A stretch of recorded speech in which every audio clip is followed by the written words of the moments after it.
Hello, Civic. Hello, Rob. Welcome. Yeah. Oops, all root trees. Oops, all root trees.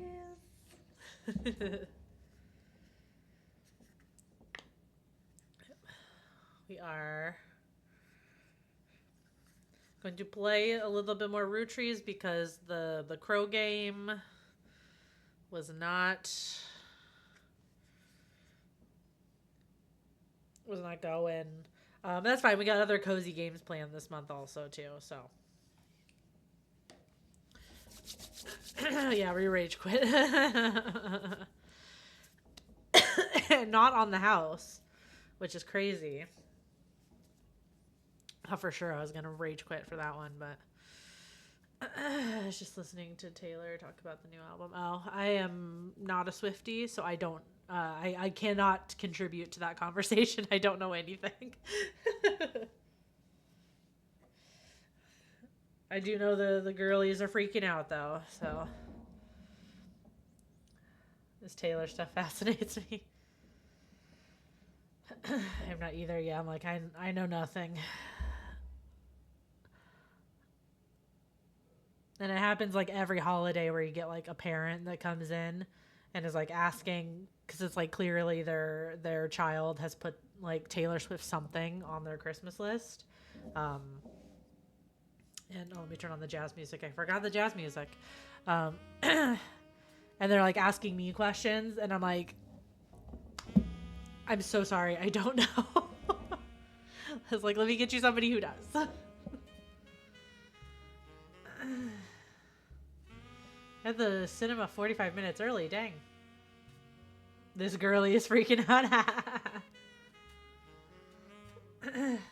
Yeah, I am not the one to help you. Yeah, I'm like, I call in one of my, they're like, oh my god, like half of the staff, at least half, possibly like 75% of the staff are better equipped. I mean, I'm one of the ones that I'm like, no. I have no clue. It's like I can tell you what the most recent one is because we would have gotten like a whole bunch of it, and that's all I know. All I know. I mean, I'm glad it brings people joy. Yep, that's exactly my thoughts too. I'm like, it makes other people happy. So good for them. Okay. Let's since we kind of like lost an hour because we spent an hour on the crow game last time and then only spent 2 hours in ROOTTREEMANIA. Let's hop right back in. Let's get a full 3 hours. Get a full 3 hours. Okay, so we started diving down. Emma! Are you here to help us solve the Root 3 mysteries? Welcome. She heard us talking about Taylor Swift. It was mentioned, and Emma was like, "Ping, ping, ping, ping, ping, ping, ping, ping, ping." her Swiftie senses went off. That was actually really funny timing that you had.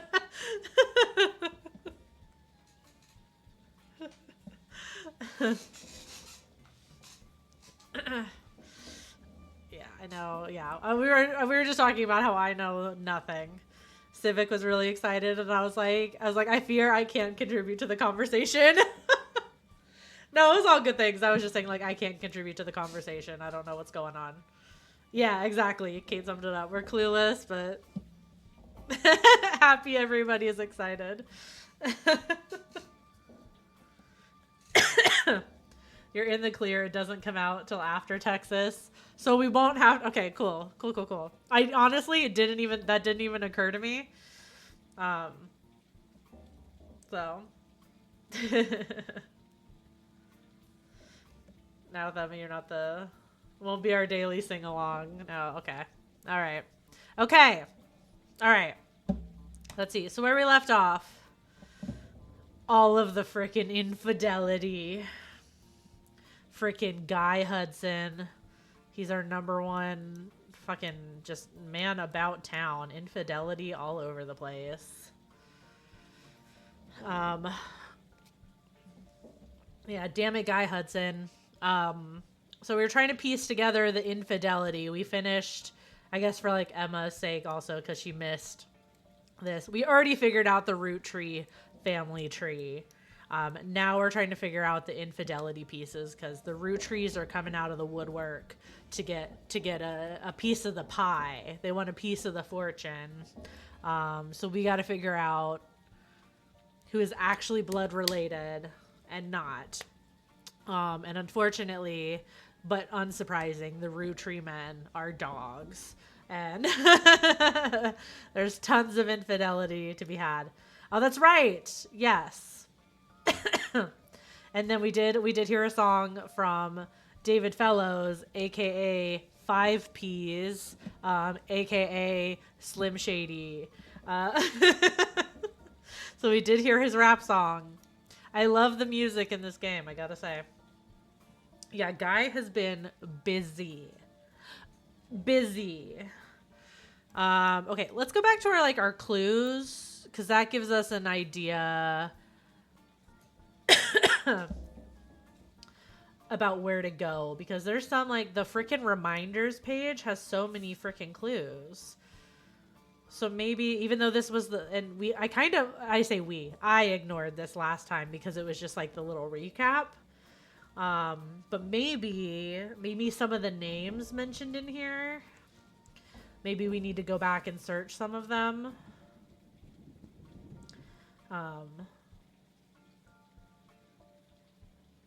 So maybe I need to just skim through for the names. Oh yeah, and Rubber Ducky. Yeah, if we get stuck, we have our trusty Rubber Ducky. Yeah, so maybe if I just skim through some of the names, because I didn't think to read through the recap because we just played the entire game. So some of these people we did search already. I think we searched Elias, or at least I think I did. Maybe we'll go back. I think I did do another search of Miracle Root Tree. Yes, because he went back. Hold on, let's consult our notes also. Oh, maybe I didn't. Okay, so we did search Lauren. Yeah, because her diaries had stuff.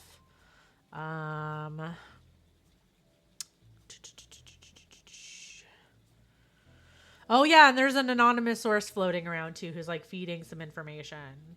I forgot about that. So I'm sure that's who we got to figure out. I thought I did a quick search for Miracle Root Tree. Oh yeah, Anonymom, but Anonymom was a dead end. It turned out that Anonymom was lying, I think. But maybe she could be the anonymous source. We don't know. Maybe she was just stirring the pot. Okay. Oh, I didn't do another search for... I forgot about Stephanie Jones and Brian Jones. I just hear her name. It's a feminine anonymom. Stephanie Jones and Brian Jones. We didn't... And then Carolyn Morden, who I think is related. Yeah, so where are they? In this tree. That was the campaign lady. But Carolyn Morden. Okay, related. Oh, okay. So maybe she's a good place to go, because wasn't where is she? The secretary Joanna, who we think is the first affair with Guy Hudson. They said she was first Zachariah Morden's secretary, I think. And where would I have put that? I in the moment when I'm writing the notes, it all makes sense to me. And then I feel when I go find something again, I can't find it. Where would I have even put it? Guy Hudson, maybe.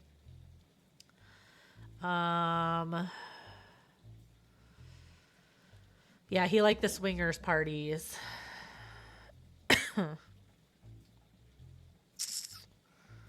Oh, there was like his mysterious death also. I'm almost positive. That's what it. Oh, 5P's mother. Yes, mother was a secretary. Joanna. Yep. Okay. Okay. Okay. So let's search Carolyn Morden. All the secretaries. I know it's very Mad Men. It's very Mad Men. Okay.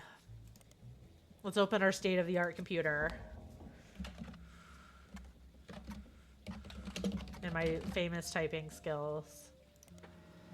Oh my god, immediately? Oh my god, we got a clue. Okay, after the release of 6 Pieces, Carolyn Morden did a television interview. And remember, 6 Pieces is the book that Sam released as like kind of like the expose to everything. And that's when all the other root trees started coming out. Someone has uploaded a partial transcript of that interview on the television section of a messaging community. The transcript is only her answers and is missing the questions. This creates a somewhat confusing reading experience, but does give you a bit more history about Caroline and some of her family members. Okay, so we're coming back to this and we'll look for more names. 45 minutes. That's funny. Okay. Okay, so just the answers. Thanks for having me. I've never really fit into the family, so it didn't surprise me. She could have put me in if she wanted to talk about the time during my activism days when I almost got arrested for stealing the spark plugs out of all her tractors. Okay, so I guess she was not included in the book. That's what I'm gonna context clues. That she was not. That was the question. They never tried to kick me out or send me to live on a farm, if that's what you mean, but I was already pretty unpopular. Once everyone learned why I divorced my husband, a few people paid me attention. And oh, that's right. Carolyn's the lesbian. Carolyn's the lesbian. Carolyn's the man-hating lesbian. Who we love dearly. How could I forget, dear Carolyn, the lesbian? Okay. I was about to say, but maybe there was some infidelity too? I can't remember. We don't have our notes from the previous game. It got rid of all of our notes. It's giving Chicago. He had it coming.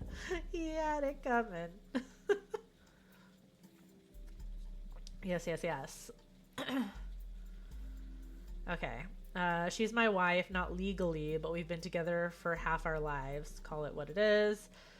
Gay marriage is not legal during the time of this game.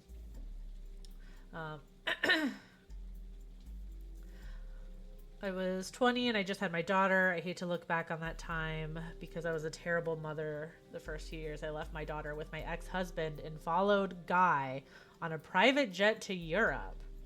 He lost a tooth and a client. I found love and a better understanding of who I was. Still, in our family's eyes, this trip was somehow more acceptable. Explain that. Over here just singing to the show tunes. It fits the theme of this game. The dirty bum, bum, bum, bum, bum. All of these men. All of them. Okay. So she's talking about Guy here. Our family wrote off his behavior like he was some huge fan of romance or women, but he didn't like the entire woman. Oh my god, I can't read today either. It was doubly awkward for me because he was more supportive than most. I slowly figured out it was because he assumed I would be as shallow as he was. Seemed nice enough and did a good job. I didn't know him well. That was one of Sam's problems with our family. None of us did except Carl. Honestly, I get why she's pissed. I'd rather not speak ill of the dead. All of the cell block tango.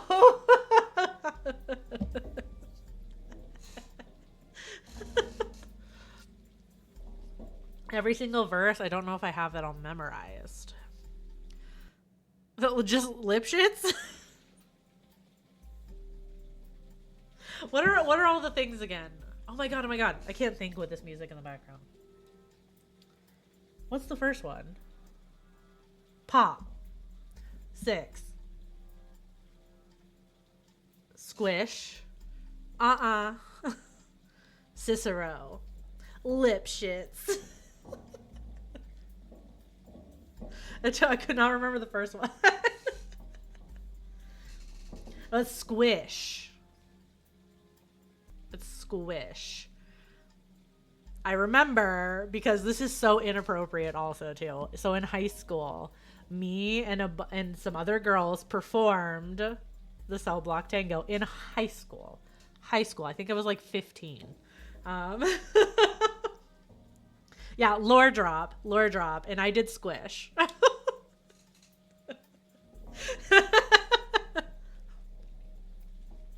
Except I had to say you've been seeing the milkman because I couldn't say you've been screwing the milkman in high school. So I had to change it to you've been seeing the milkman as the lyric, but then it was okay to be like he ran into my knife. He ran into my knife 10 times.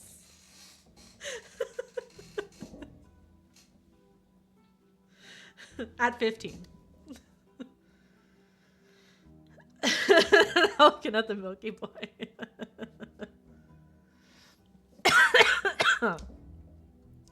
Okay, geez. Okay. I should probably take a cough drop with all the singing. He had it coming. Glancing at the milkman. You've been glancing at the milkman.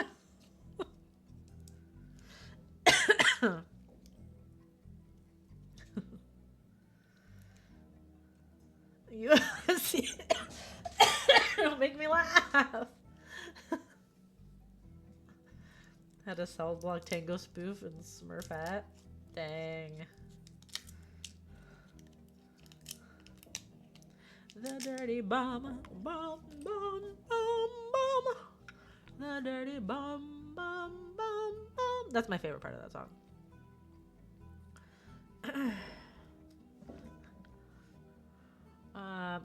Okay. Read. I'm trying to read. Okay. All right. Well, we were reading about Guy. I know it makes me want to watch Chicago again now. Honestly, every single song in that musical is a banger. No skips. Okay. Workaholic. Carl is. That's Carl. Okay, remembering. Oh my gosh, Queen Latifah. When you're good to mama, mama's good to you. Best song.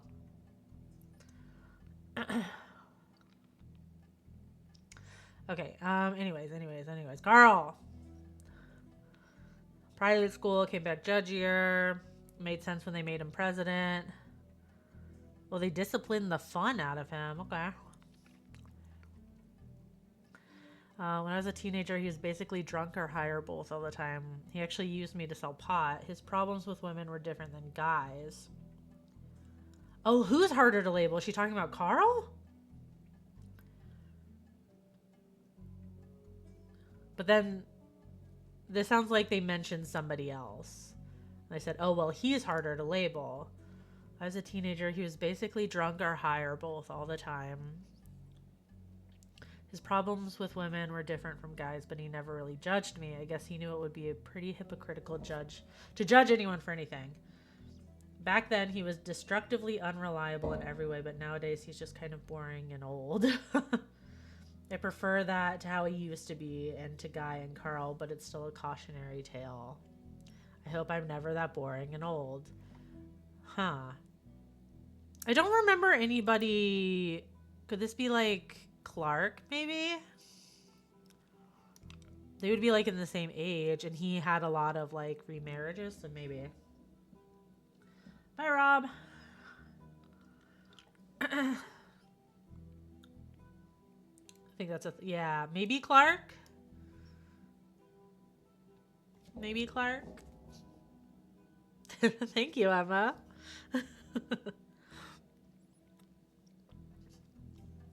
On a 3-month streak, work. You're the best. Maybe she's talking about Clark. I'm gonna guess. Maybe. I think we've searched him though. Like I think we did. Let's go to our history here. Ugh, the little clicky sounds are. Ugh, scratches my brain in the best way. We did. Okay, we did search him. I have no clue, but sounds good. Okay. Interesting. Oh, and the Carolyn Morden interview doesn't have any more clues, so I guess we... Okay. Interesting. It doesn't have any clues on it. Okay. Let's go back to the reminders, because we ticked off one, so clearly... Let's, like, scroll to the bottom here. Oh, those are the red herrings. Why would they mention the red herrings, though? Huh. Okay, Ronald and his brother Robbie go by Ron and Robbie, which we did search. Sam and her father were cryptically mentioned in a book about historical letters. I don't think we researched Sam up. What's her last name again? Oh, Sam Roottree. Duh, she's a Roottree.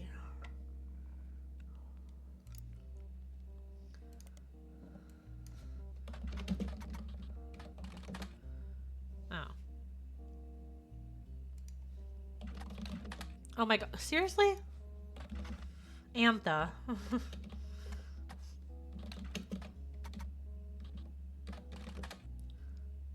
Nothing? Interesting.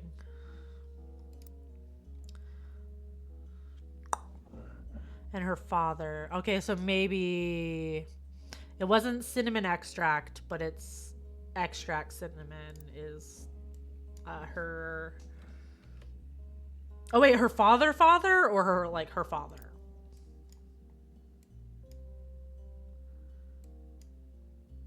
Like Elias Jr. or extract cinnamon? Because that's who raised her. Let's try searching both.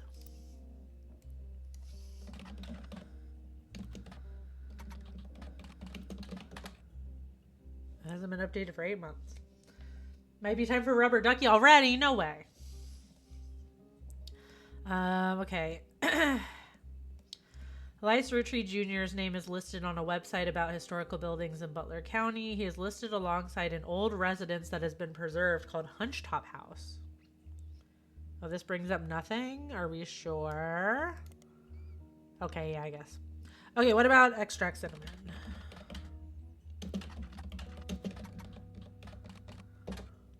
Damn, okay.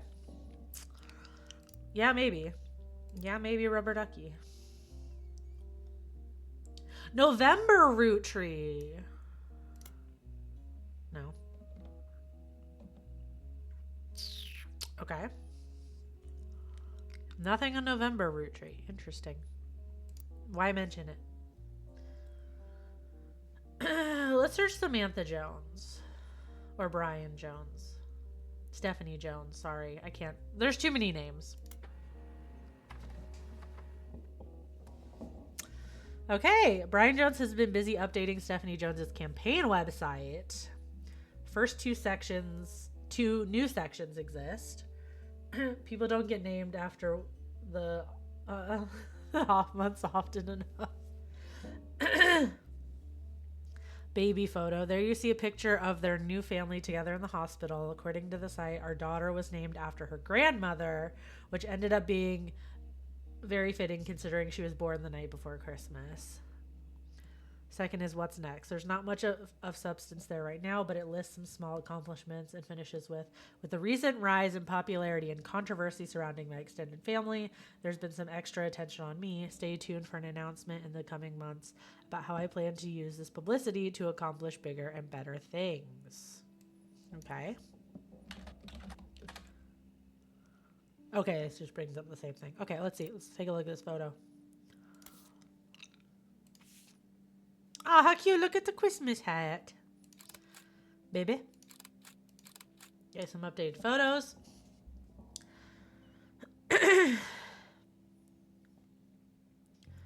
His new daughter's wearing an adorable little Santa hat. His wife Stephanie is giving her signature thumbs up move for her campaign literature. Is that a signature move? Is a signature thumbs up? Oh yeah, I guess. So, yeah, not like the other. She's not like other girls. She gives thumbs ups. Okay. Named after her grandmother, who would be Carolyn? I guess that kind of is related to Christmas. Or maybe it could be a grandmother on Brian's side. We don't know. He's not a root tree, so. Huh. Okay. There's 2 clues in here. I guess we could start. Well, I mean, she's just a baby, though. She's just a baby. No. Hi, Mr. Bones. Welcome, welcome to the Twitch. Just a baby. Yeah, she's just a little lady. Just a little lady. Okay. I don't know how there's 2 clues in here. The newest Jones. 2. Okay. Okay.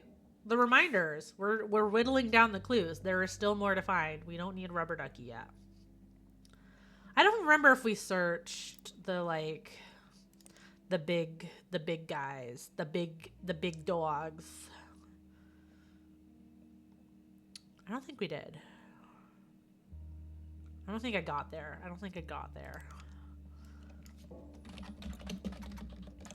I think he was one of the adulterers also.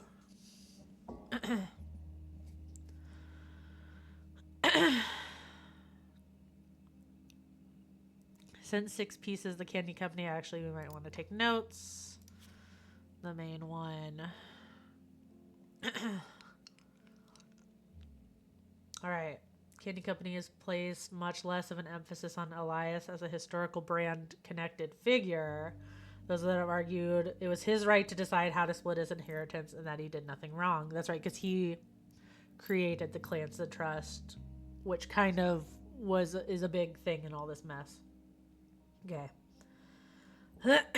Says let's some heated television exchanges and countless op-eds. The first Anderson Maple Farm only used to be a popular tourist attraction during the summer months when it had special tours. However, it has since been seen an explosion of off-season business as some religious and political groups decided to visit to show support for Elias and Gwyneth's traditional values and financial rights. Boo. Thank you, Civic. This rise in support was in turn followed by pickets from gay rights activists when some particularly inflammatory organizations made their pilgrimage. The farm has since shut down, seemingly indefinitely. Huh. Interesting. Okay, it just brings up the same thing.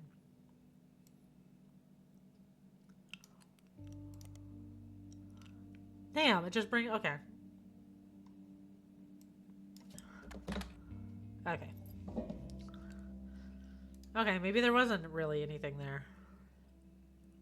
Okay.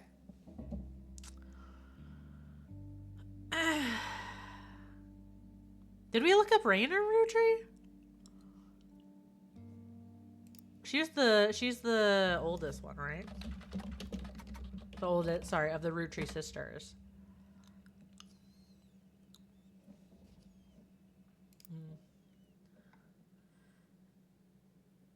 Miracle Jim Roottree. Which one is Jim again? Oh, he was part of the band. That's right. That's right. That's right. That's right. Okay.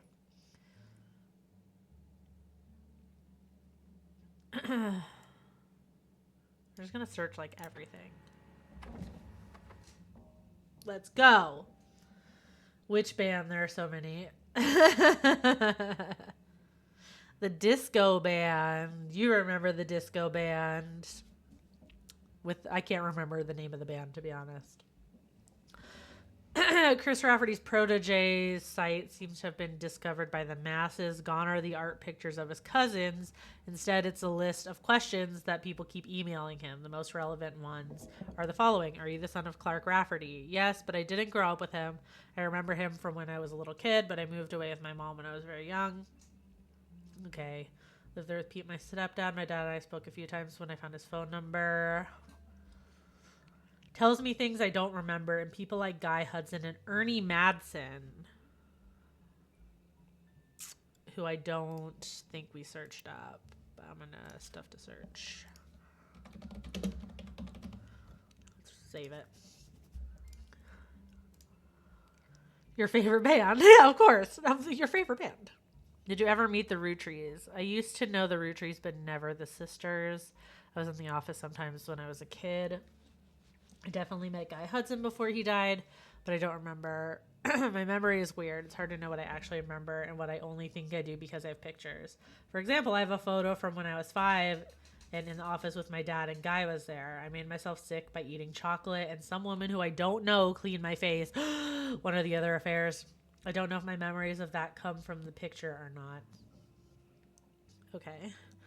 How did you have proof of Ernie Madsen's heart condition? I knew Ernie had a heart problem because my dad told me on one of our calls.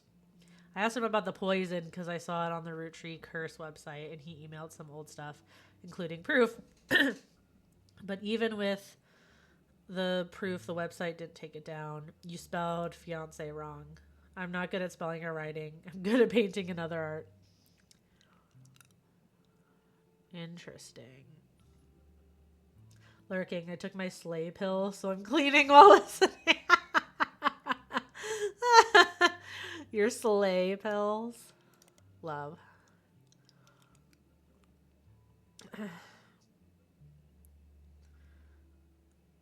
The visitor counter has reached 7 digits. Okay, many older articles have been replaced. Let's see. More than one of his theories involve Roottree's deaths being faked. Statistically, when you have this many high-profile people who have died in a family, the odds are that one of them faked their death. It's just math. Duh. This newfound focus on death faking seems to coincide with a post mentioning that he's begun believing the guy's not dead theory. In his own words, my eyes have been opened. All of this is beginning to make too much sense.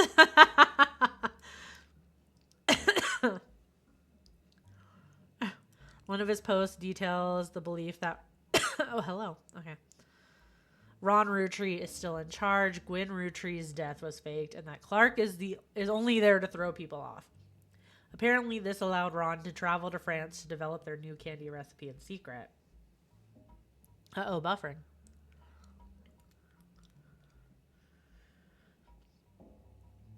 Didn't drop any frames. The game for me froze for like 2 seconds, but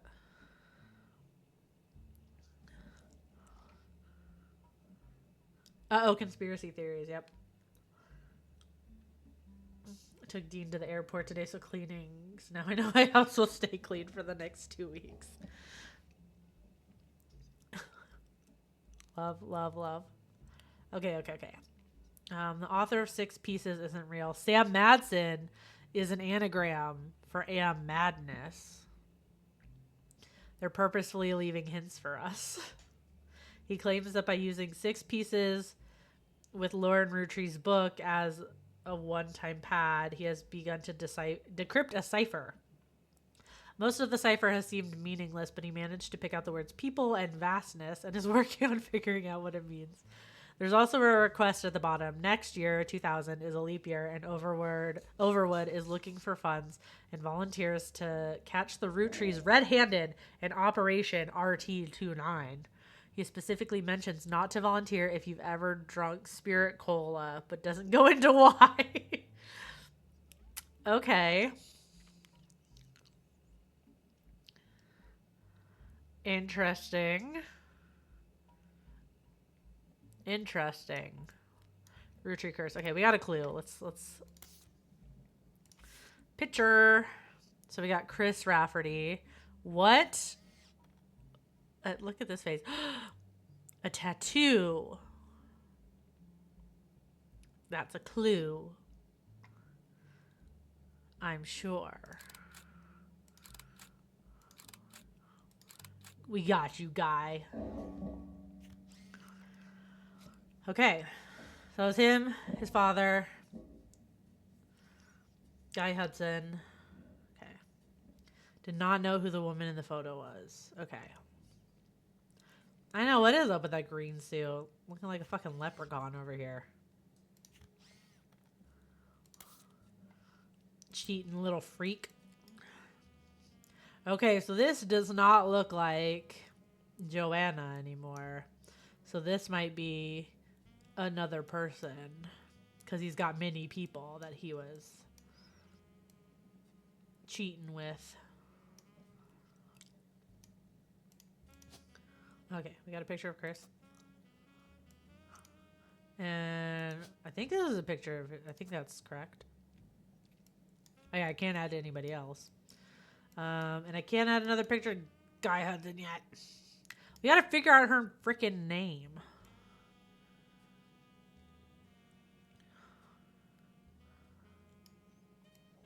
We gotta figure it out.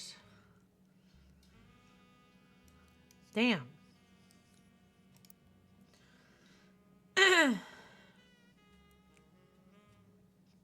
Okay, there's also a lot.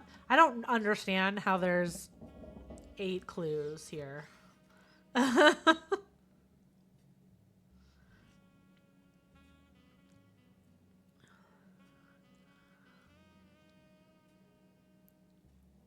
Like, I really don't understand how there's 8 clues here. The demonic fish? Is that a clue? Guy is a menace. Honestly.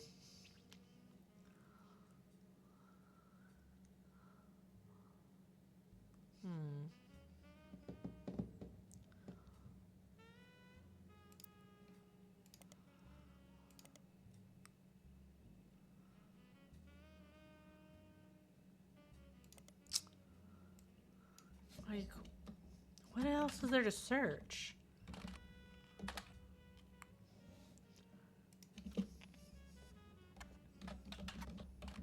Like the lawsuit? Oh my god, could I like spell anything? All right, let's consult the duck.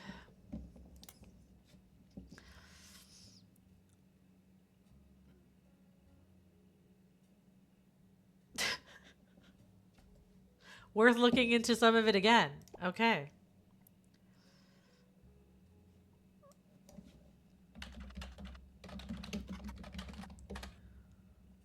Really? Wasn't the lady like a secretary of his though?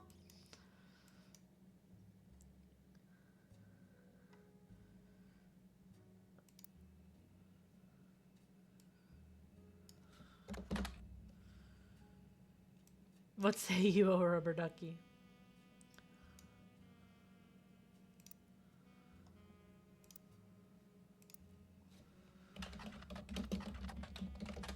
There's gotta be something. What do you mean, oh great rubber ducky? The reminders in your evidence goes to the most important people in event. Yeah, I know. See, I was going through that. Although there's not much left to go through in here. Rubber ducky, you're the one. You have answers. We have none. That's good. Oh my god, you're so good at that. Okay, Gwyneth. Maybe Gwyneth root tree. I can't type. I promise I'm good at typing, guys. It's because you guys are all watching me. Oh no, I did look this up. Yeah, it's literally the same shit. Same shit. Okay. Okay. Butler County. Elias, Carl, and Reyna were the uncover magazines. Lauren Roottree, Miracle Root Tree, who we did search last time. I'm almost positive. Almost positive. Maybe we didn't. Oh, I did, yeah. I did. Okay. What am I missing that I didn't? 5 presidents of the Roottree Company, many were featured in periodicals. Yes. Maybe I should do some like periodical searching with some of these guys. Periodicals, Vicky. Periodicals. I feel like the one lady was his secretary. It's gotta be.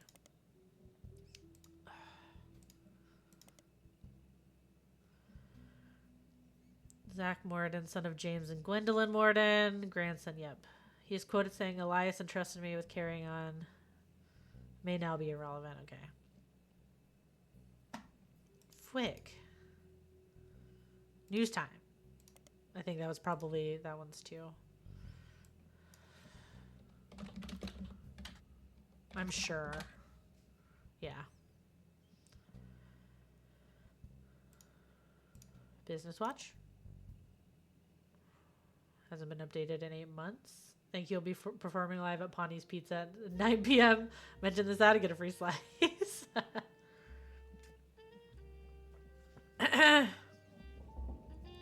Oh, that's right. Yeah, they were in the ads. Guy Hudson was in the ad with his sister. His sister.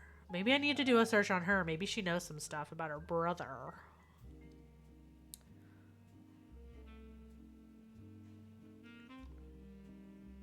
What's his sister's name again? Where is he? Where's this asshole? Bonnie Hudson. Let's do a search on Bonnie.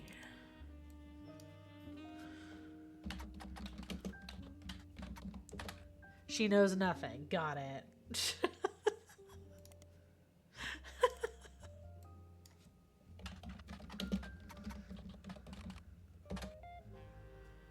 Yeah, we got... Okay, we know that. We know that. Well, frick. Alright, tell me what you're trying to tell me. A book about Elias Roottree was mentioned, but didn't turn out very useful at the time. A book? A book? A book?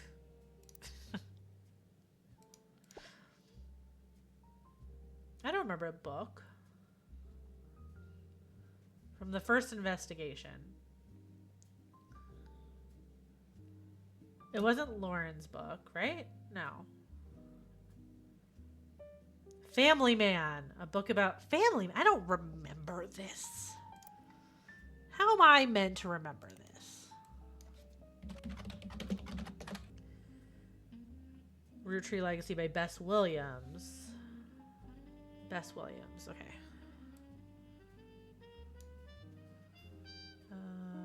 Just copy.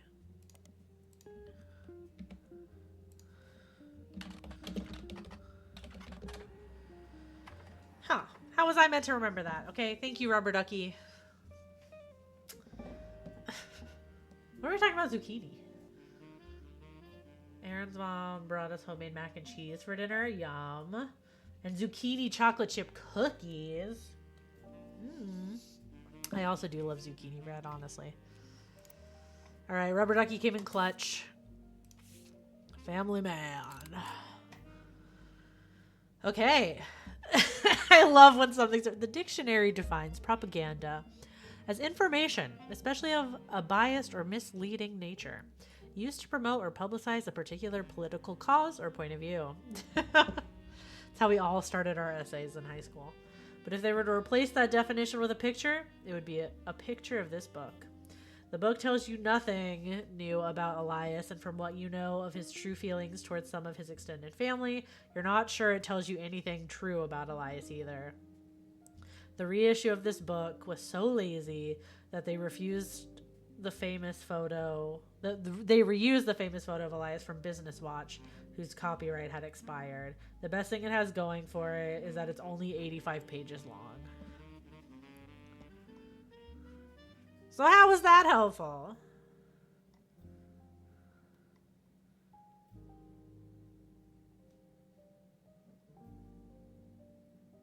Reuse the photo from Business Watch?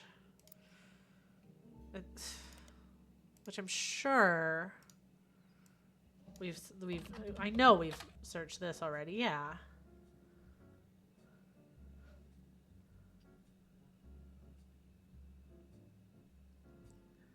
How was that helpful?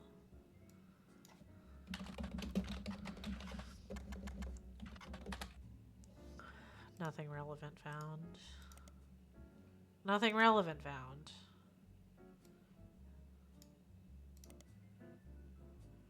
Author born in the late 1800s, lived outside of Miami, died tragically young in a major hurricane. Damn. Her only notable book. Okay, blah, blah, blah, blah, blah. There's a site dedicated to hurricane statistics that also mentions Bess Williams. The Boca Doro Library, not far from where she lived, was partially destroyed in the hurricane. When they rebuilt, they named the nonfiction section after her. Why? The library was expanded again in 1950 and then closed in 1963 when multiple larger libraries opened. Okay. What?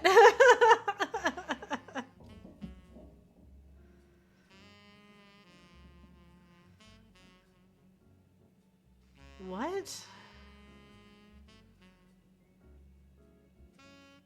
Okay. I don't think this has anything to do with anything. Could...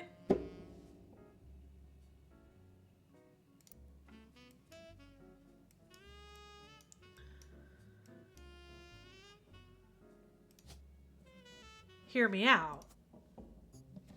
Oh, wait, hold on. Hold, and then hear me out.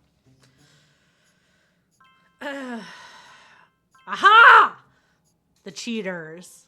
We locked in the cheaters.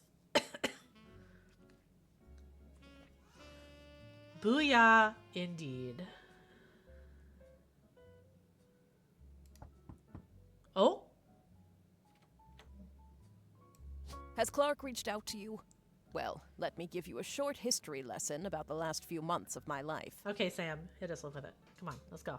And then you guys are going to hear me out. 3 different people contacted me, claiming that somewhere in their history, they might be root trees. Okay, who contacted you, babes? First, that young man, the rapper. Uh-huh. I ignored that one. He seemed dubious. But then I saw the news. I don't know, have you listened to his song? Because it was kind of bad, but some of the bars were... He kind of ate y'all up, I'm not going to lie. I felt terrible. So I began helping the others. Because my doubts with Felix were so misfounded, I ended up putting too much faith in the second person that approached me. Okay, who's the second person that approached you, babes? I went to the media prematurely. I admit my mistake there. The name. Give us the name. But the third person who contacted me also had a credible case. She's not going to tell Before us. I could help, the company got to them somehow. Unless that was Anonymous, was the second person. The fact that the family silenced them doesn't seem to fill me with hope when it comes to Clark's intentions. But you're making progress based on the leads he gave you. It's really hard for me to get a read on him. I'll let you handle it. Maybe the third person is the anonymous source, not Anonymom. I've sent you the case I've been working on, and some company records I managed to track down. Oh my god, where were you before? The records are quite dense, but hopefully they're useful. Good luck. Okay, thank you. Okay. As I was saying before I was so rudely interrupted. Possible infidelity. I don't know where we got Elizabeth. But what if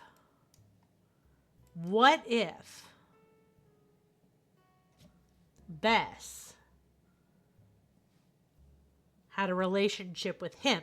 And then obviously he was cheating And so it didn't end well the way she wanted. And then she wrote that propaganda novel. Huh? Maybe? Maybe? Because otherwise, why are we going down that rabbit hole? Why do we care so much about Bess Williams? We got that whole clue about her book. Whole clue about the book.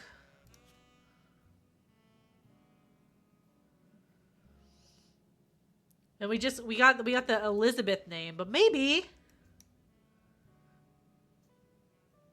is Bess even an option? Bess is a freaking option. I'm telling you. She felt wronged, and so she wrote this like just propaganda novel, baby. Bess Elizabeth? I don't know if that's a common. What is Bess short for? Is it Elizabeth? Have I not known that?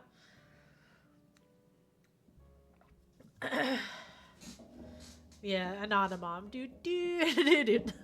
Anonymom.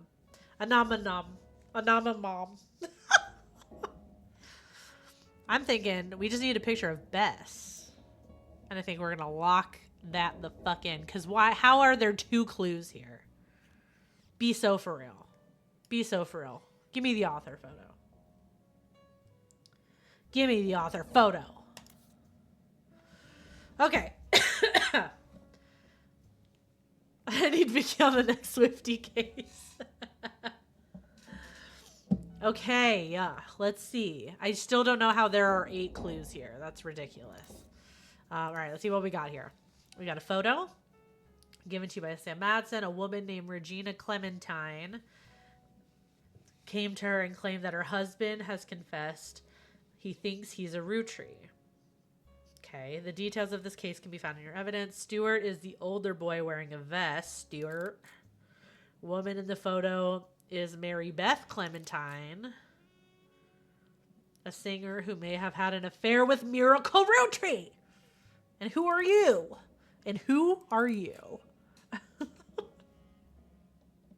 Okay, we got names to search.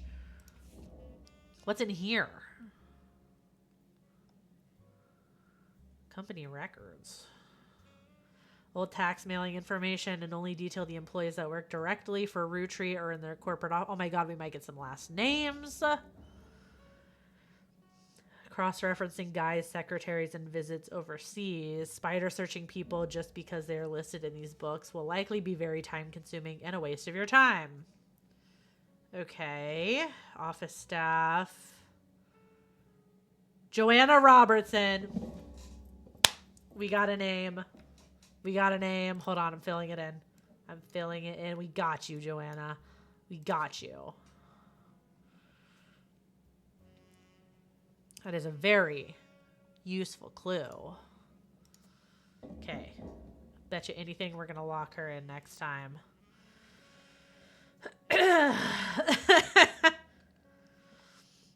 Okay. We're definitely, I don't know if all the secretaries would have like cross paths with Guy, but this is going to be useful. The secretaries, this is going to be useful. But Joanna Fellows, yep, so she got married.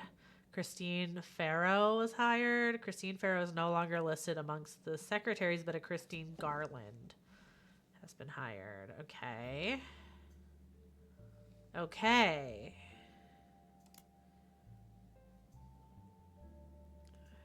1978, Guy Hudson replaces Zachariah Morden. Secretaries, Christine Garland, Beatrice Watts, Corinne Schwartz were hired. Juliet McCullen, Doris Mays are no longer employed by Rootree. Okay. I think it might be worth it to maybe search the secretaries' names, though. Hope we get an MP3 with that guitar picture. Yeah, I should, oh, damn. Oh my god. Party, travel expense to Australia, China, France, and Brazil. Butterscotch, that's a good flavor. Caviar is what bankrupted the company. Okay, yeah, he partied hard. Jesus. Office staff, okay. I think it's worth it to look at like the women that got hired by him and then were no longer employed by Root Tree, because if he had affairs with some of them and like there were children from those affairs that could be Root Trees, I could see him firing them. You know what I mean? Because he's an asshole. He's an asshole who wears a fully green suit. Why? Caviar wasn't given enough time to resonate with the public. Okay.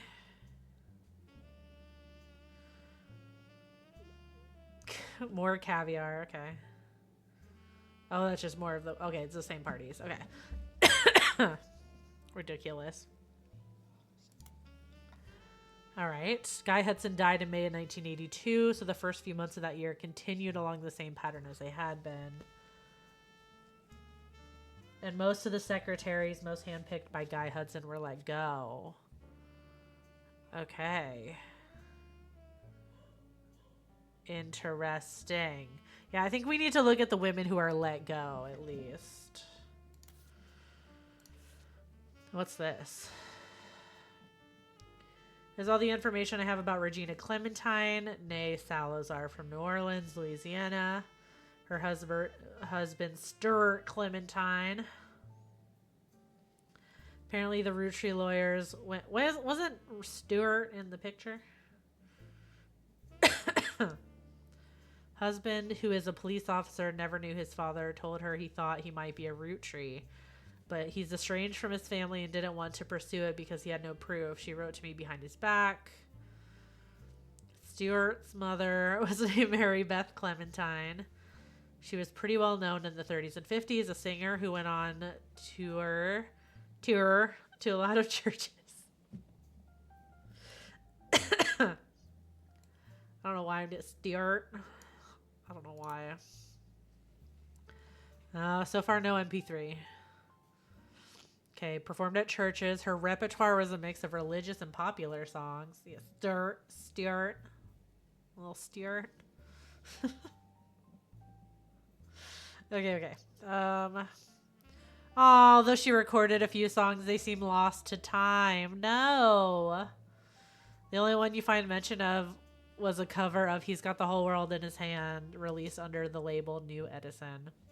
One thing Mary Beth was known for was her adoptions. She's listed on many sites that mention adoption and the history of adoption. She adopted 2 children in the late 1940s, Stuart and Mark. She also spoke as an advocate for the benefits of adoption in front of the United States Congress in 1949, who were convening to debate and discuss the then recent first adoption of an African-American child to a white family in the United States. She was specifically there to detail her... Sorry, I should have breathed that deep. Detail her experience. Look what I can do. Thank you, Kate. Thank you. Thank you for clocking that, Kate. According to a single line on one adoption site, under unusual circumstances. Okay. Interesting. Okay. So Stuart might be... 1959, it surfaced that Mary Beth had been twice divorced, both times to her manager, Sterling. This ended her career with the religious audience she had been catering to, and while she performed occasionally since then, she mostly faded into obscurity. Okay. My darling Clementine, thank you. Thank you for reminding me to drink my water. Okay, so we're pretty positive. Miracle. Religious idiot. Okay. Mary Beth Clementine. Singer. Nope. Musician. All right. And we don't know who she was married to yet. Oh, it's got to be this guy, right? Whoever that guy is. Did the picture probably said.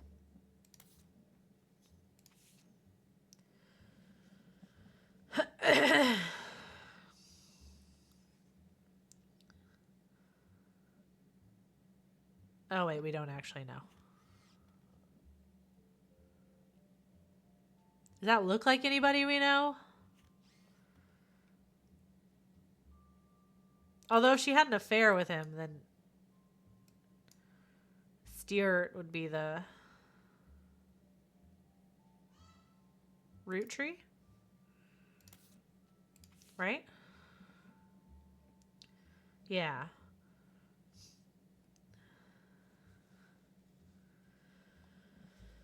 Let's look up Stewart Clementine.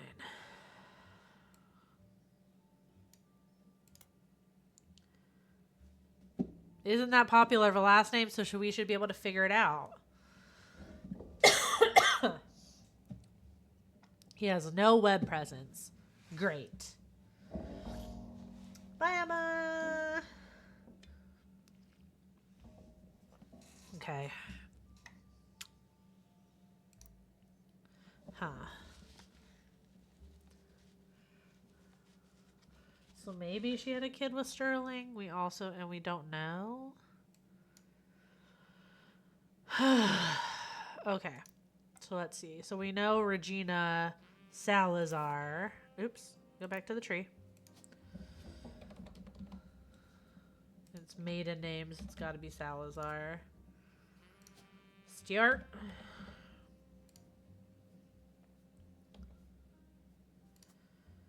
And I don't know. Oh, he's a police officer.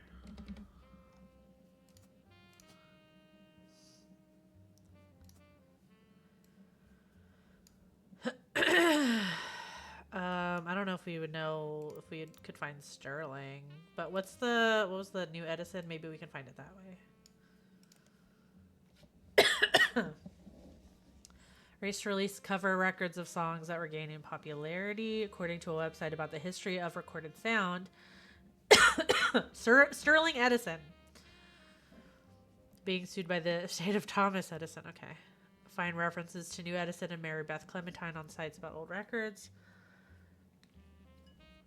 The Holy Grail is a re-release of the Old Rugged Cross and says that the first edition was originally published before she legally changed her name. Sterling Edison got into a physical altercation in public, leading to a divorce. There are no cited sources or evidence. There's an email address at the bottom, and the phrase, "Send me your stories about old Hollywood, and I'll add them to the page." Okay. So we know Sterling Edison. I think. I don't know. This seems pretty good to me so far. And then that would be their other kid, maybe? Whose name we don't know.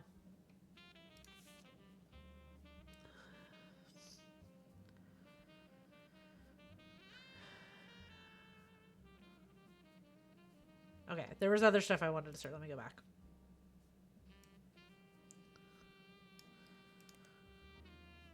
Oh, it's a popular hymn. Oh, I didn't know that. Excuse me. Actually, let me search. Beep-a-dee-ba-dee, beep, beep, beep, beep.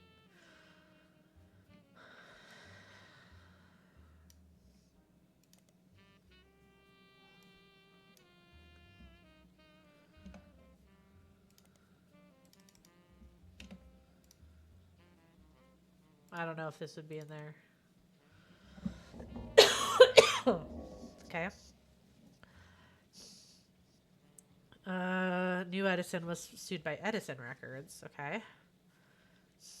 Countless advertisements for various covers of popular songs, and they all start to blend together. Yeah, I'm making progress. By the time the magazine had covered it, it seems like the lawsuit was settled out of court and New Edison was destined to shut down. The owner, who went by Sterling Edison, said he'd likely create a new record company, but there's no evidence anywhere that he did, and that was the last mention of him in Modern Music Monthly. Okay. Maybe Business Watch? No. Butler County Times? No. Okay, let me go back to this really quick.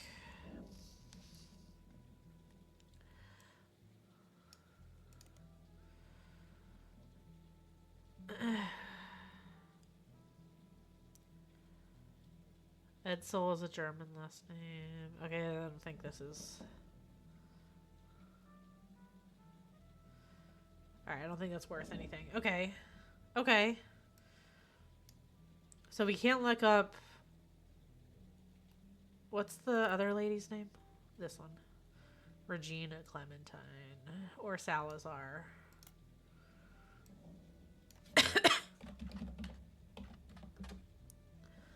Just kidding. Okay.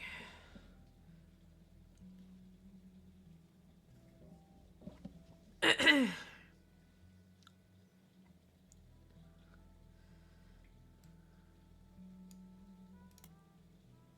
nothing.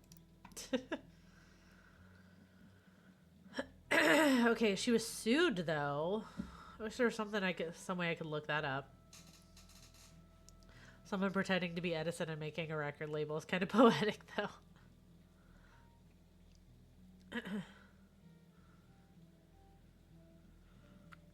Stuart's mother was named Mary Beth Clementine. Yep, you got that. I know for a fact that she came to Butler County a few times. Okay, maybe I need to search her in Butler County Times.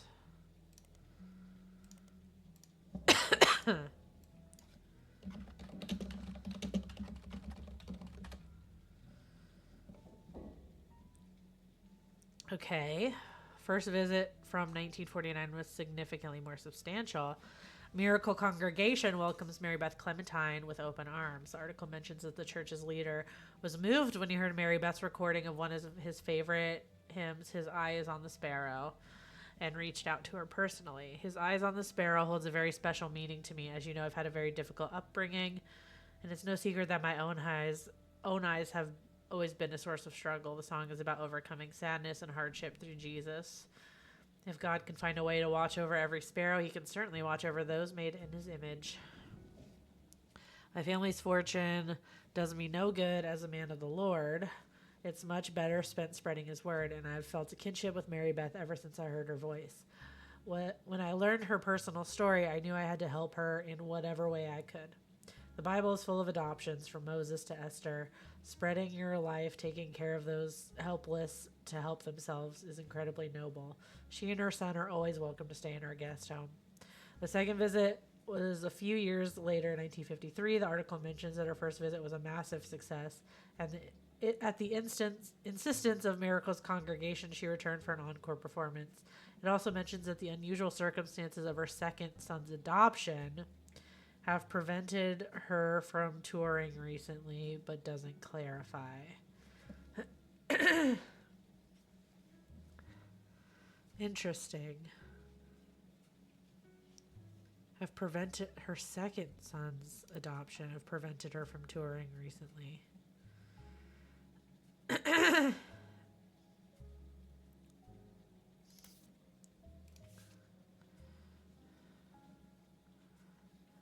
Huh.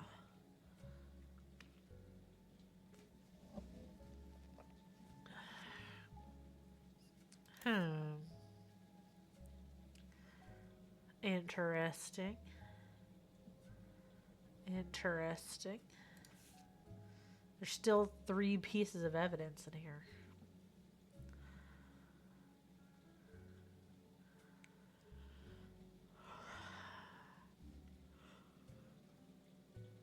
Oh.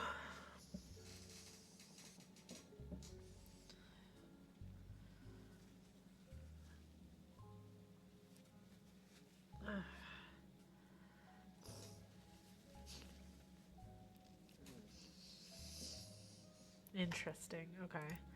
I mean, I feel pretty good about that so far.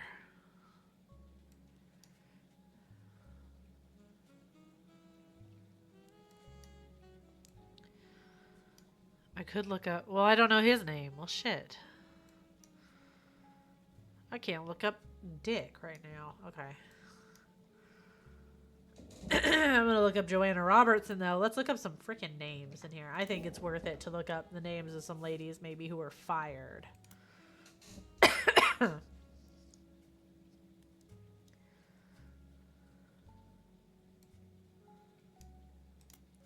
That brings up nothing. Okay. I know it said not to really search it a lot, but I'm gonna.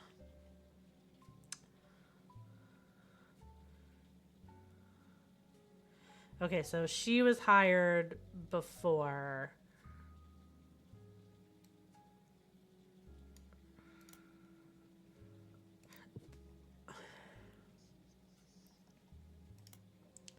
Okay.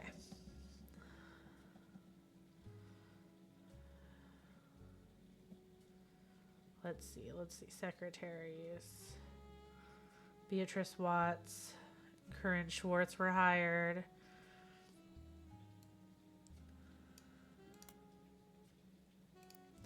It's about to prove itself right that I shouldn't have searched. Ooh, okay. Oh, they thought Corinne Schwartz was an Anonymom. She makes a resurgence. She recently had to take a leave of absence because people showed up at the car dealership where she works. She's begging people to stop the accusations so that she can get back to normal life. In every article you find, the journalists involved have independently verified that she is not an Anonymom. Okay.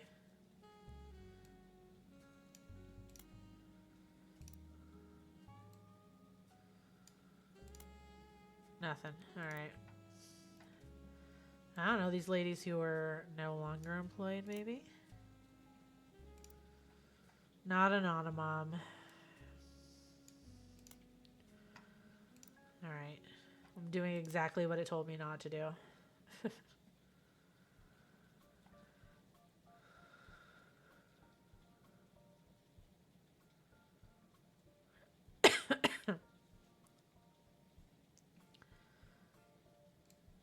Angela Ingram?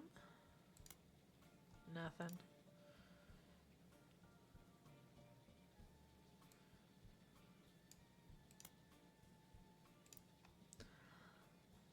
Okay.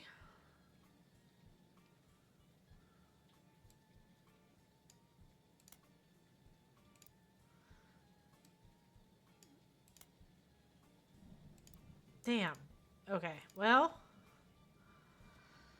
there's still got to be what the hell is that kind of flavor?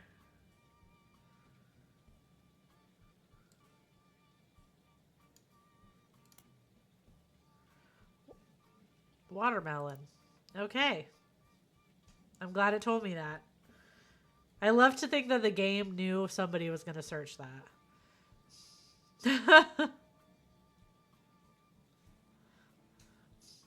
Grandorf Dove? What is that? Yeah, watermelon sounds good. So he had some good ideas, just caviar. Whoa, okay. The Grandorf School for the Deaf, formerly Grandorf Dove, is located about an hour from where the Root Tree offices used to be in Butler County, but it serves much of that part of Pennsylvania and nearby Ohio. According to their website, it was formerly named Grandorf Dove from 1923 to 1990 because Grandorf was the last name of the founder and Dove is the Danish word for deaf. The founder had issues with government translators, leading to an odd transcription issue. You take a risk on one flavor, no one lets you forget. In 1990, it was renamed to better represent the school's purpose and to correct the embarrassing lack of effort and awareness demonstrated by the government officials in those early days. The staff is listed on the website. You scan through all of the biographies and find that the principal, Miss Ford, is fluent in 5 languages, including ASL. She has been working at the school for over 15 years. Miss Ford's bio also mentions she's not deaf herself, but rather learned sign language to communicate with the deaf. It mentions that she was responsible for securing funding for the Hudson Wing. The Hudson Wing. Interesting. We don't have a first name for Miss Ford. How did she secure the funding? I mean, there's a risk and then there's caviar flavor. Yeah, honestly.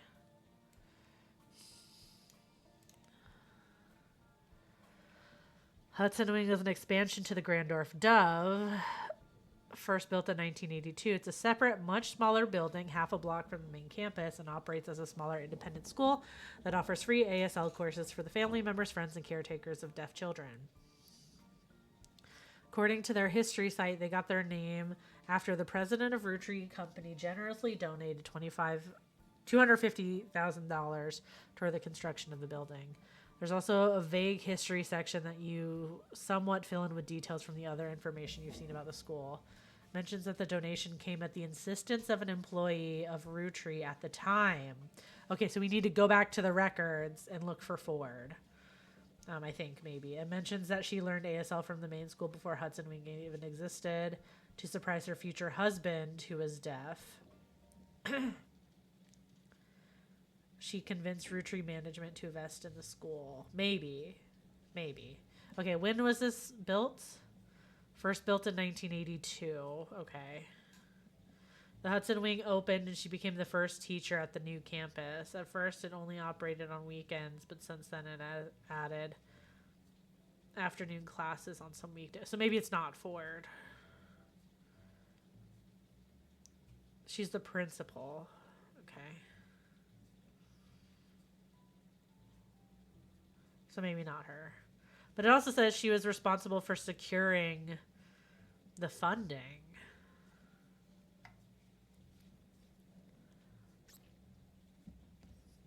Let's still look for a Ford. We don't have much else to go off of.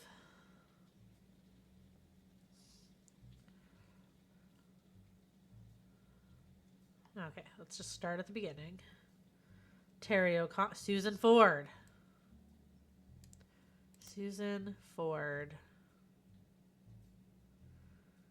That might be Susan Ford.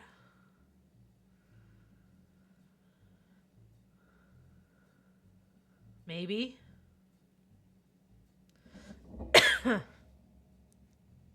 Was she let go later? Because she was a former. So, and then if she started working there, then she would have quit or left. Susan Ford is no longer employed by Rootree.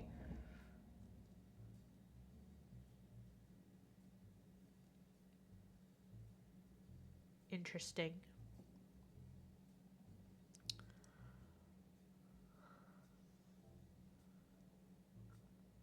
Interesting.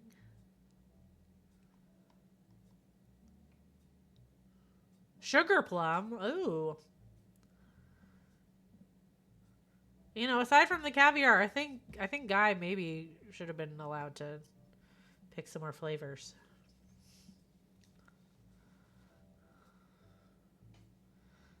Okay.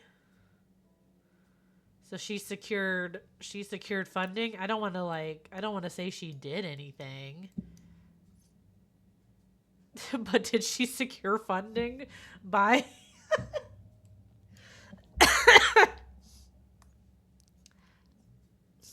I don't know. Could she have secured funding by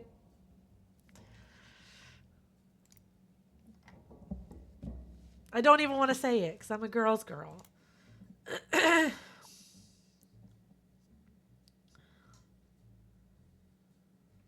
Okay, but I can't search anything about her, so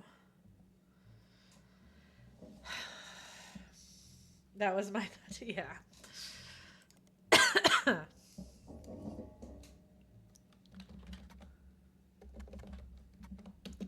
don't want to admit it.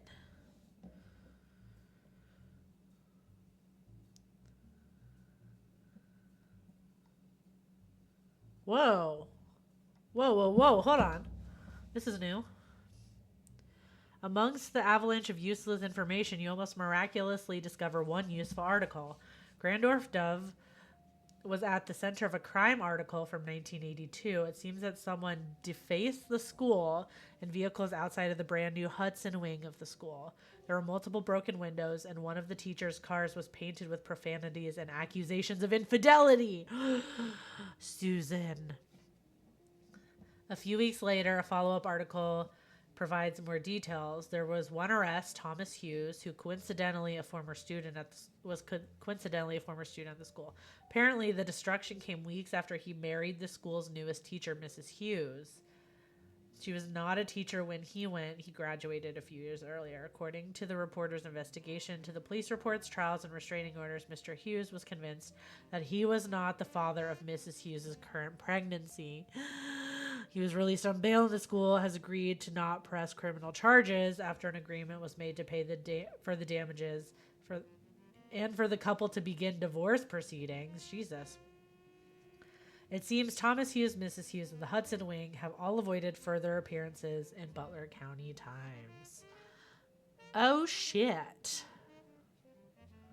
Okay, so maybe Susan Ford became Susan Hughes. Thomas Hughes found out about the infidelity and defaced. Okay. I'm thinking maybe, I don't know if this was the second one.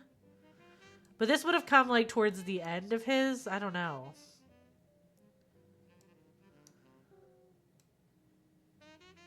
I don't actually know where to place her.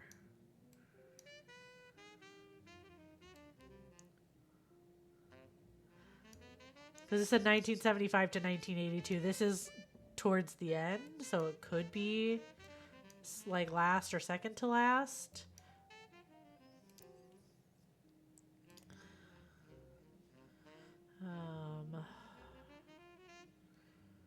Of Mrs. Hughes' current pregnancy.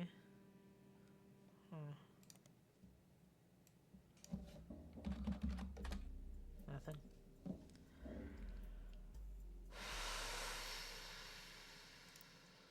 I don't know if that would be the last. But they did get divorced. So did they, so. I don't know if she should be last or second to last. Yeah, maybe we should just make a note. You're right.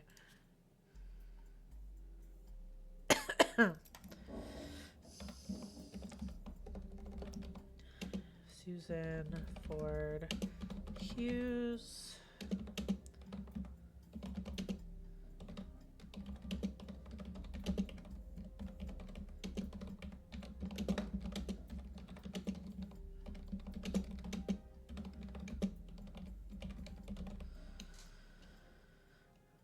Okay. So we don't know. It could be last or second to last. And we don't have a picture anyway, so. Oh, I can finally add the extra picture there. Bingo, got you. Got you. Okay. Okay.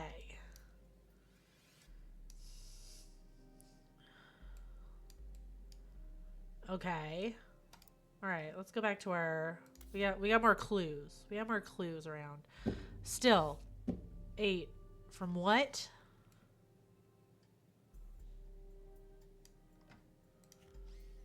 No idea.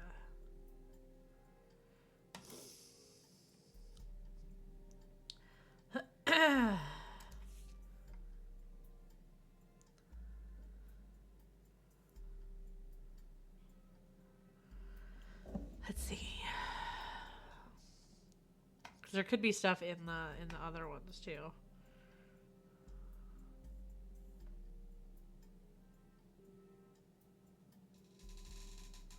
Gwyneth Madsen, Gwyneth Cattrall. Oh, interpreter. Yeah, that makes sense. She would be an interpreter.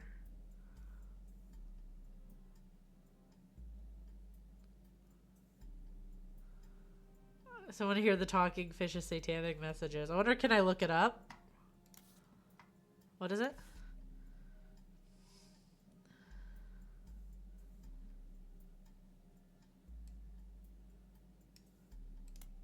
No.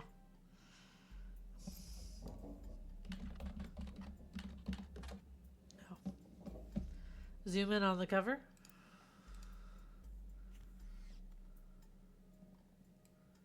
What does it say? Oh, big sass sea bass.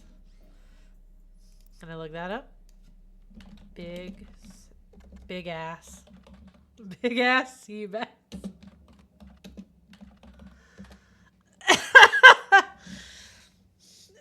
Big ass sea bass. Okay. You press the button, speak into it, and mimics your voice, then insults you.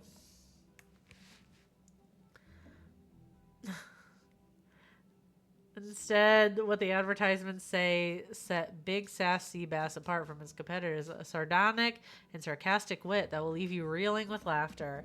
It's oceans of fun for the whole family. You'll be hooked on this big sassy bass. The words reeling, oceans, and hooked were conveniently bolded to ensure you recognize how clever the copywriter was. Recently appeared on the cover of Picotee magazine in the same issue that a root tree related article appeared. That issue was removed from stores after the root tree sued the magazine. The issue has become a collector's item and ripe for conspiracy theories about what the root trees were trying to keep from people. Okay, well, it doesn't really need to hire the copywriter at Pawnee Pizza, yeah. I don't think that really brings us anywhere. Maybe something about Butler County in Butler County Times. Yeah, no. Business Watch. No.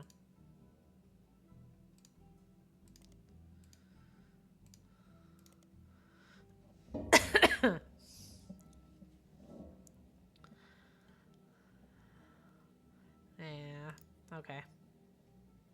It's like, did that get one to go away? No, it's also 8.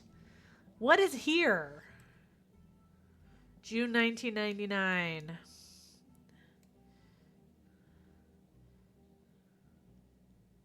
Root Tree Secrets. I think I looked up Cicely Sanchez.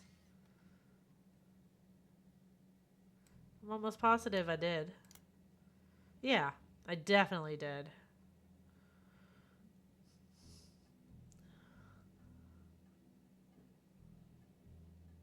Almost positive I looked up her books too.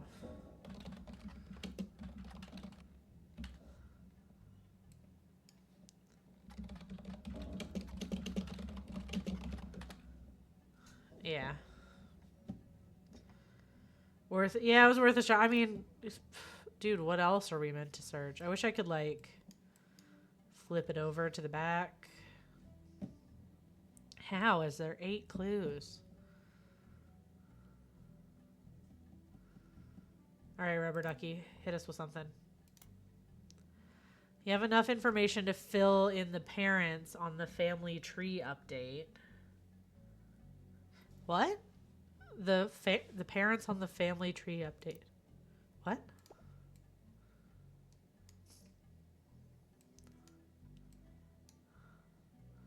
Oh, like these ones? Oh. Yeah, we didn't. Oh. Oh. Oh my god, the family tree update. That's why I have pictures of these two. Oh my god. Of course.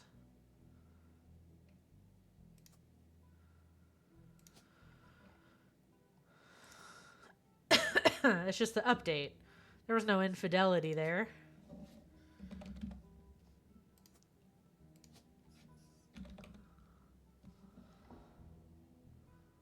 What's her name? It's not Stephanie. What the frick is her name? It's Stephanie. Landon. But it's still Stephanie.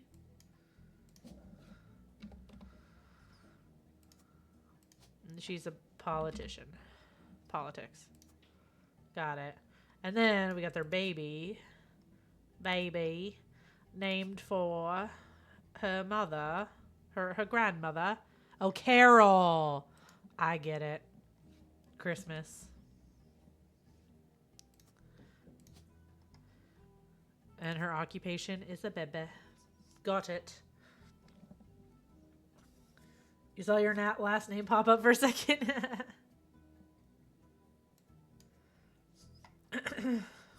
Okay.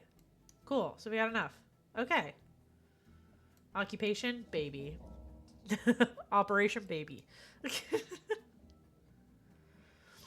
I hope I'm not a root tree. I wish we could get those shirts that were at the like the title page. This secret root tree. I'm a secret root tree. I want one. Okay, sick. Was there something else I was supposed to? Oh no, okay. I did it. I did the hint. Okay, got it. Sick. All right. We have to confirm more people though, I think, to get it to lock in. Which maybe this is not correct.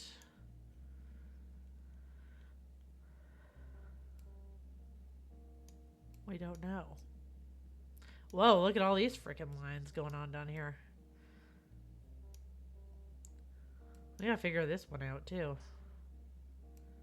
So we can figure out the kiddos. That's more root trees we got solidified.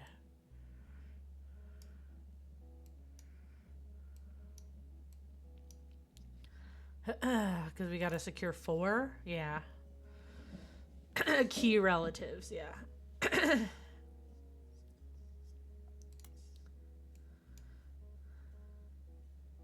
Okay, is there any other besides that 8 thing there is gonna kill me, but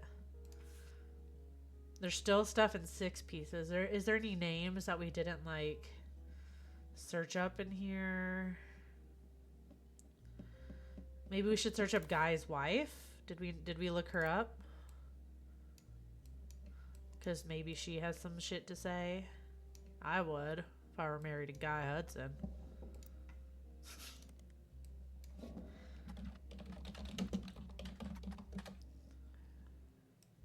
Maiden name? Maybe not. Okay, Patricia. You in this one. Alright, maybe we might need to consult Rubber Ducky again. Give us a hint, Rubber Ducky. Can fill in 5 pieces mother using her portrait from the company picnic.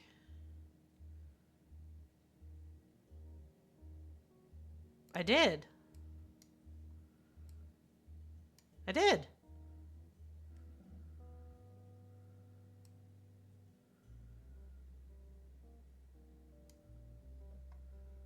Is that not her most recent occupation?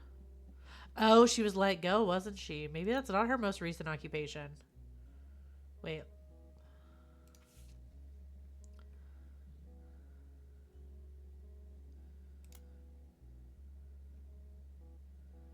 Ba, ba, ba, ba, ba, ba, ba.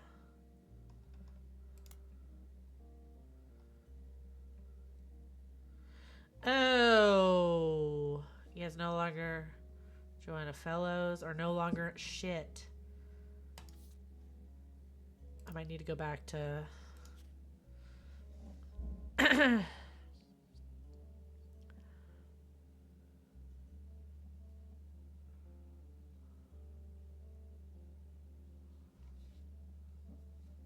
huh.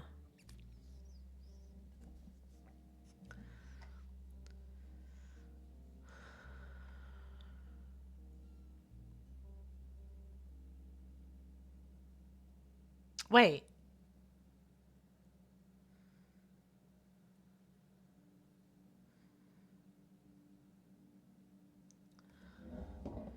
She overdosed when she was 16?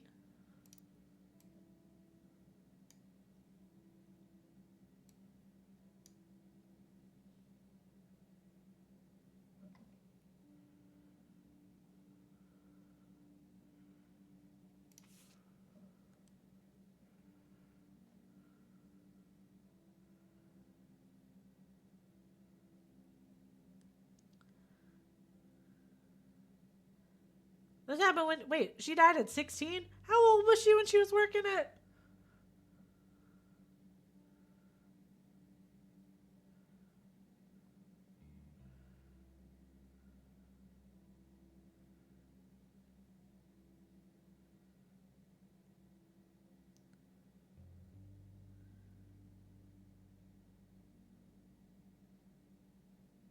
Oh, when he was 16. When he was 16. Sorry. My brain literally started to break.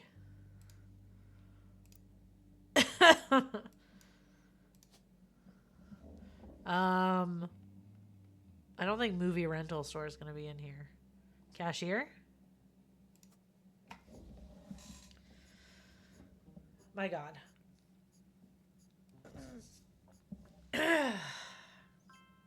All right, we got Stuart. Stuart.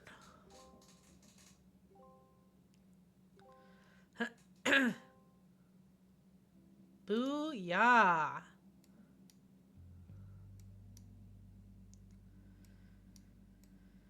Okay. And we locked in the baby. Occupation baby. Okay, and my brain was breaking. I was like, she was only 16? He was 16. He was 16. Okay, so we did not lock in this, which is interesting.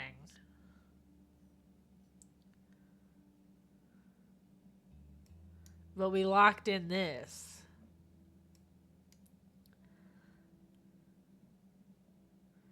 Your brain was buffering trying to figure it out too, yeah. And we also locked in his picture, but not his name. So we got something wrong here. I mean, she adopted, but... Huh.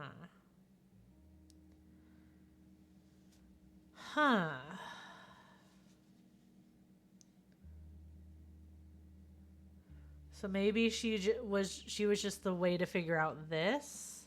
Then why do we have her picture? We should be able to put her picture somewhere.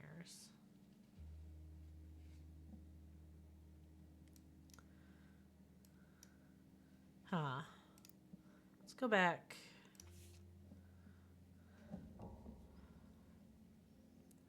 Is there anything in that? Probably no. Yeah, there's no clues in there anymore.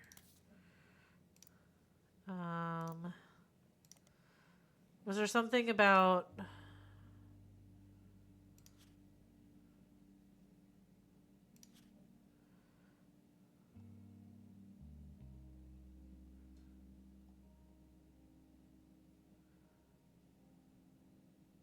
Oh, that's right, Ernie Madsen. Nothing. Great.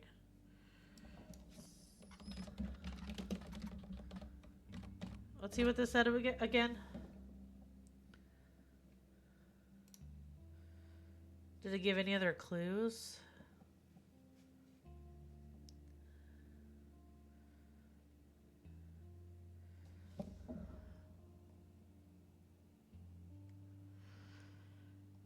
Huh.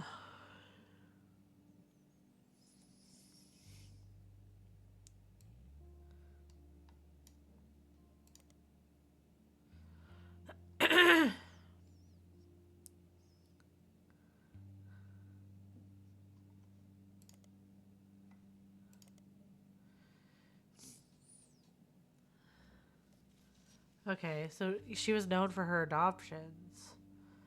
Okay, so she's not the mama.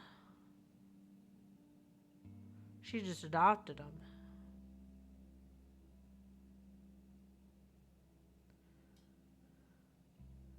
So then Sterling also isn't right. Whoever this woman married. Oh, shit. Oh, shit. Well, all right. What? Oh, there's stuff in here, too.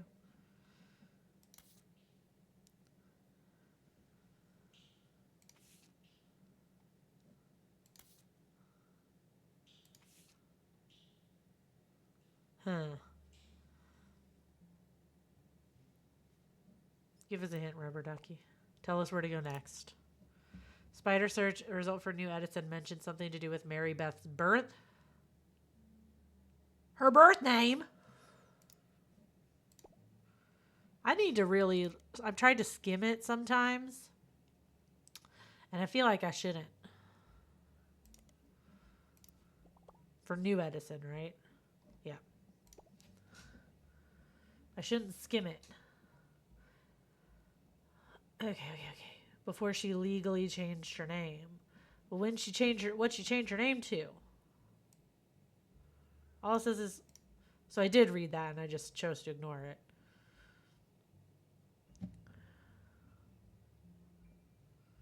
It's a lot to take in. Easy to miss stuff, yeah. Ugh.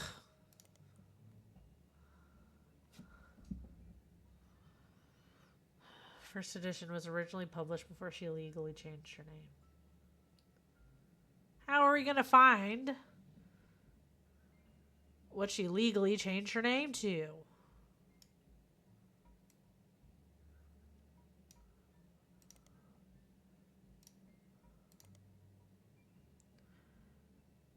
Mary Beth Quaker.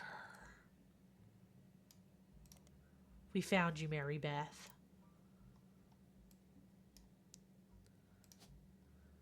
And your last name. And why isn't this right?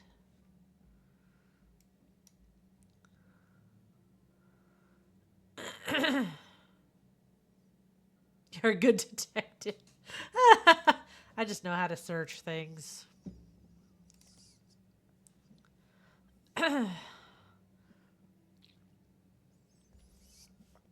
Mary Beth Quaker. So why wasn't the husband's name right? Oops. Thought it was.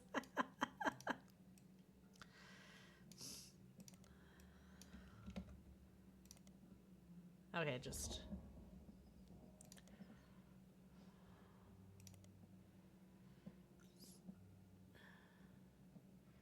Yeah, twice divorced, both times to her manager Sterling.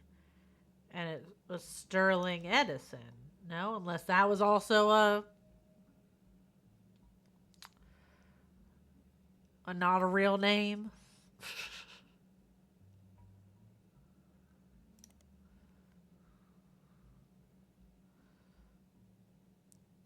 Who went by I need to read more closely. Who went by Sterling Edison. Doesn't mean that was his legal name.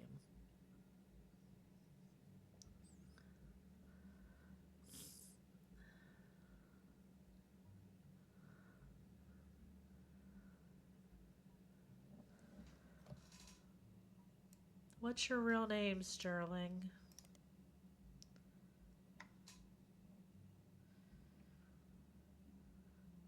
It was named after its founder, Sterling Edison, but...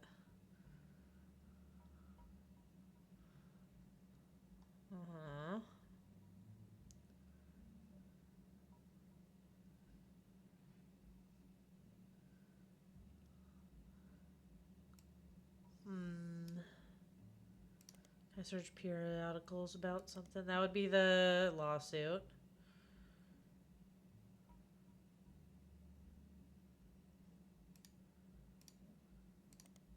No.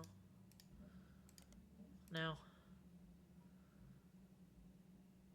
The lawsuit is Thomas Edison versus... Oh my god! Civic, good freaking catch! Why didn't I think of that? Why didn't I think of that? This is why I'm doing this with y'all. Alright, next time when we get enough, we're locking that one in. We're locking that one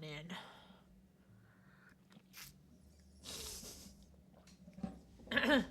You do rule. Good freaking call. Good freaking call. Alright. Let's freaking go! Let's freaking go! Okay. Alright. Oh, the game froze. Hold on. Give it 2 seconds. I was moving around too much. That was my own fault. Okay, yeah. Sorry. That was my own fault. I moved around too much. Moved around much too much. I still feel like Bess Williams is that way to go, but I don't know how to get any more information about her. There's still tons of like little itty bitty clues to be had, most of which happen to be in here unless this is a glitch.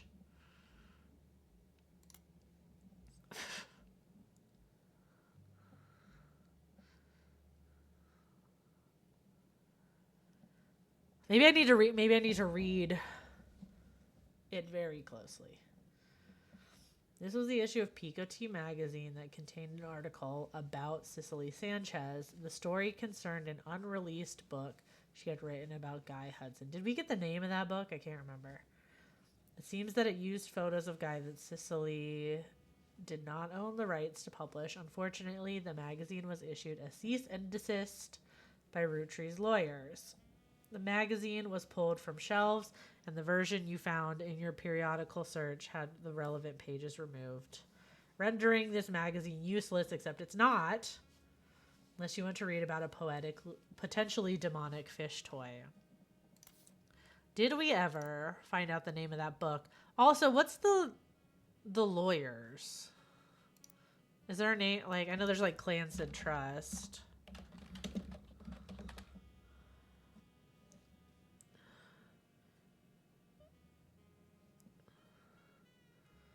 Cause is there a way to like, cause they be like lawsuiting everybody.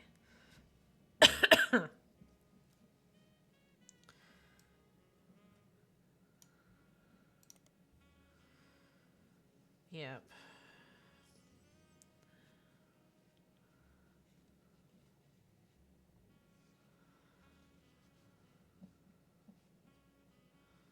Okay, so they were the ones that.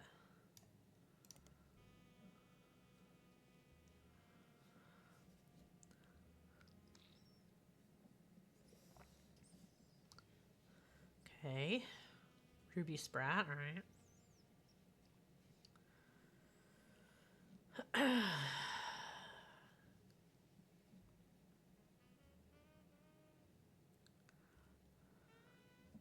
Huh.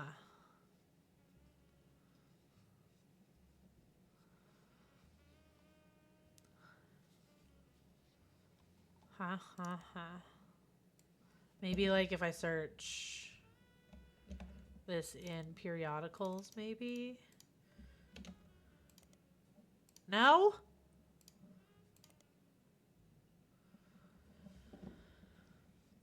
Featured in Business Watch after the company took over keepers of the Clancy Trust.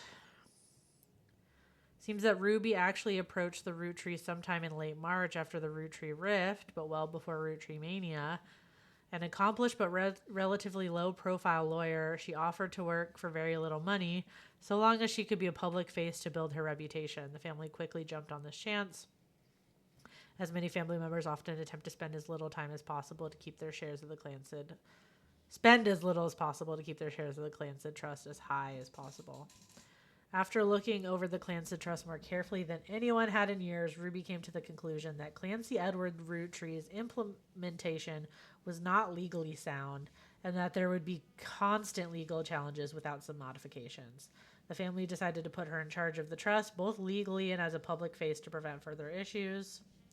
Ruby Legal Enterprises has been described as a mix between a law firm and a PR firm. Her first move, as a sort of trial run before she was even hired permanently, was to help them draft a public statement accepting Sam into the family and declaring that they had begun to address the Clancy Trust. This went quite well until they officially hired her in April. Ruby Legal is now in charge of many financial aspects of the company, including verifying any claims to the trust and organizing the various charitable causes, such as scholarships that have been set up in the name of the deceased. Scholarships that have been set up in the name of the deceased. Oh, there was that one. Yeah, the fashion one. Okay. Okay.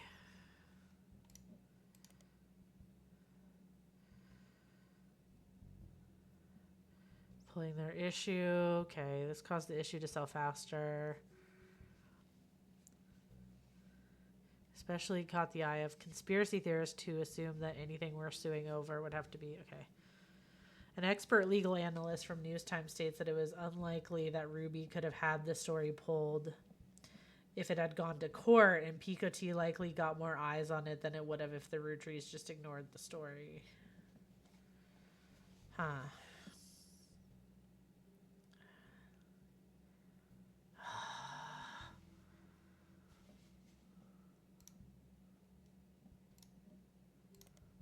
Nothing relevant found. Okay, fine. Did that at least reduce some of the... No! It didn't reduce dick. Give me a hint, Rubber Ducky. You should go look into Mary Beth's children. All right. I tried. I can't search shit. Maybe if I look at him up under his, but he wouldn't know the name. I don't know, cause he changed. All right. All right.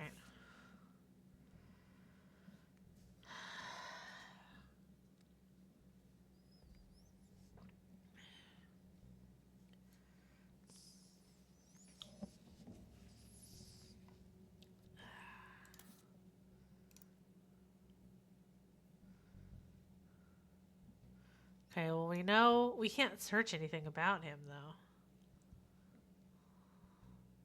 And I don't know his name. Sterling maybe? I don't freaking know. We don't know.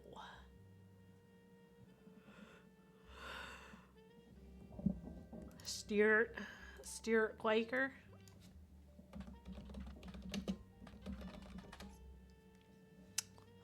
Nothing.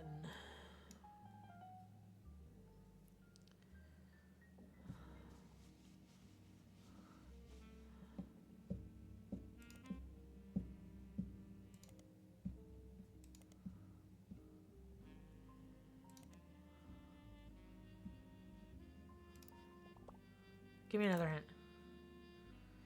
Has both of their first name. I'm not reading shit.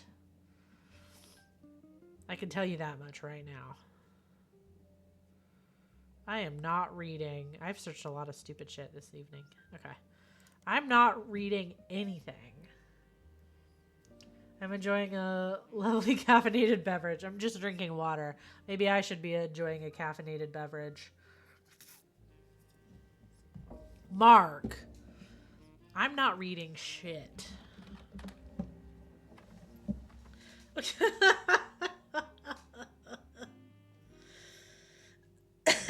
Mark. Crocodile Clementine is listed on a website titled The Infamy List. It is a massive list of criminals who are known for odd crimes. Although Mark's nickname would imply he hails from Florida, a lot of others on the list come from there or Australia. Mark is listed as being from Los Angeles. He's a pretty big entry. He seems like a real piece of work. Very small note about him being the basket baby of 1950, but most everything else comes from his adulthood. He lost his job in 1975 as a pilot for a regional airline after he tried to board the wrong airline's plane. He was drunk. He was charged with trespassing and assault. Yeah, but you searched Basil Bub, which is a top tier thing to search. In 1982, he's arrested for transporting smuggled animals over the Canadian and Mexican borders for an illegal reptile supplier in Los Angeles. He was apparently quite successful for the first 4 years, but was caught when he had to make an emergency landing in Portland after he was bit on the foot by a crocodile, hence the nickname. Apparently, the Portland Telegraph is credited as having given him his nickname. His mugshot from this incident has been added to your photos. We get a mugshot. In 1993, he was released on parole, but his freedom didn't last long. He was arrested in 1944 in San Diego for violating it in an attempt to visit his daughter's graduation. He famously punched the principal, a man named Billy Sims. This incident received national press. Damn.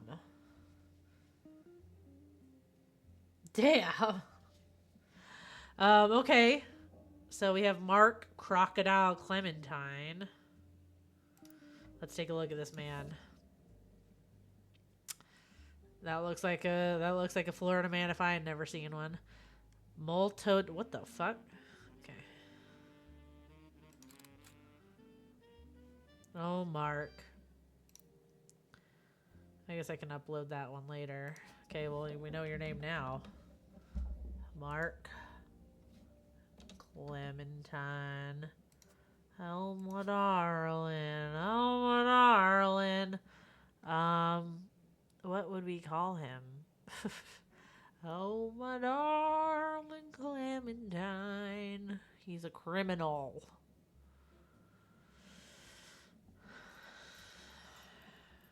Pilot?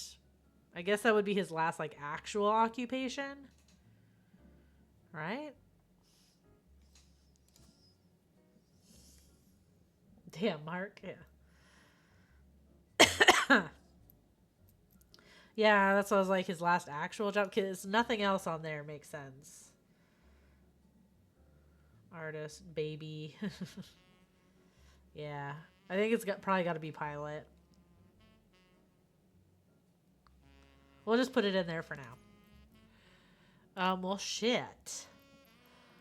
I wonder if I can add Portland Telegraph and search his name.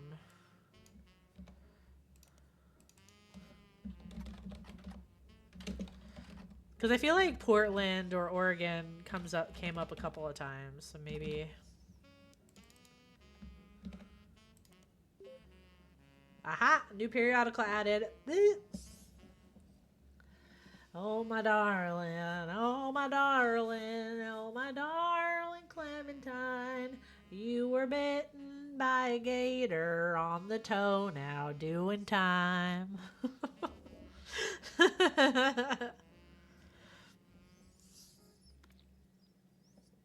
Okay. He was flying weekly between Los Angeles, Juarez, and Vancouver in a small plane. His flights were very low, literally under the radar. He was only caught because there's been a crocodile on the leg and had to call in a mayday because he was losing blood. He tried to tell them that he was a crop duster who somehow cut his leg on a loose piece of metal in the cockpit. But his story seemed very odd, and controllers quickly alerted the police without informing him. When he landed, they were waiting, and he was promptly arrested. I needed 2 syllables, so I took some artistic license. Okay, yeah, I feel like there was, what a mugshot.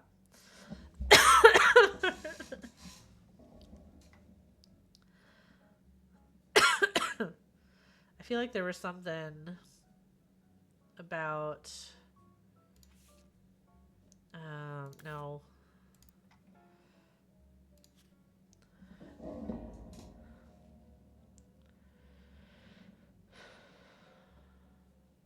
Yeah, foster care in Portland.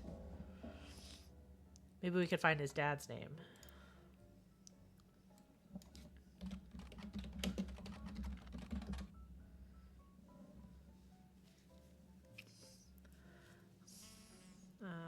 Okay.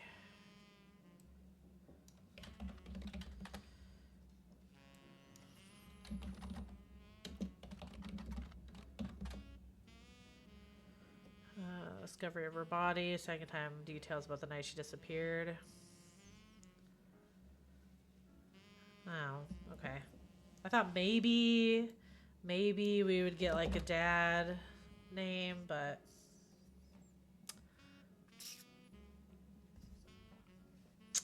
I guess not. I know there was a couple of mentions of like Oregon, and I feel like there's another one that we recently kind of saw, but now I can't remember.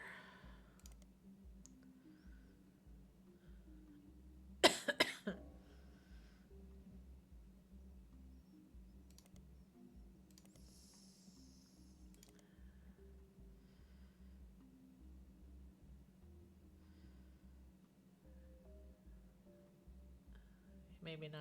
I feel like I saw it somewhere else, like kind of recently. Her hometown of Portland.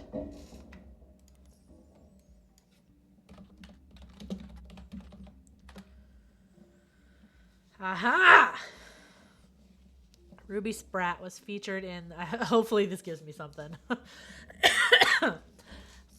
Okay. When she was in high school, in an article called Local Teen Making Change for Foster Care System. According to the article, Ruby Spratt grew up in the foster care system, was apparently the valedictorian of her school, and was a Girl Scout who, at the time of the article, was earning her Gold Award. This required a project to help the community, and Ruby chose to raise money to build a fountain she called Foster Fountain. The fountain has a few small pedestals that stick up high above the water. People are expected to toss coins into the fountain for good luck and will be encouraged to aim for the top of the pedestals. All the coins scraped from the bottom are slated to be donated to Portland's foster care system. A coalition of local businesses that sponsor the fountain have committed to matching any of the donations that successfully land on the targets. Okay. Okay, well, that didn't really give me much. Hi, Des.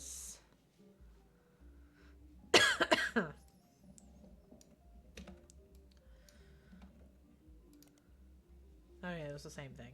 Okay. This didn't give me much, though.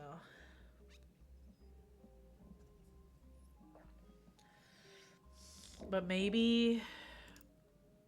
Hold on.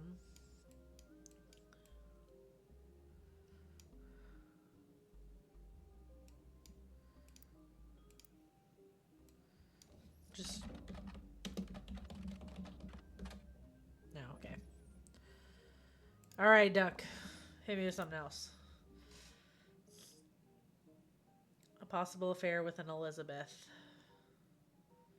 You're going to need more information. Okay, cool. Thank you.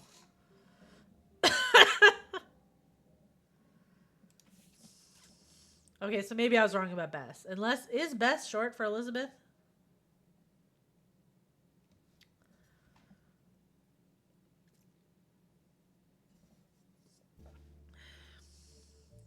One of Sam's farm supervisors was named Elizabeth. Elizabeth had a daughter who Sam never met, but who worked as one of Guy's secretaries.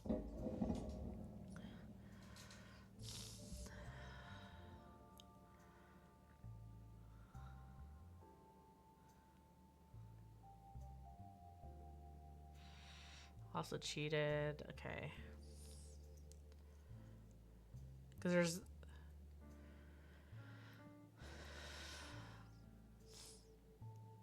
See, this is also where I'm like, okay, so you mentioned that Elias and Gwyneth were known to loudly argue sometimes about another woman. Sam also says her son Ernie once asked her, who's Beth?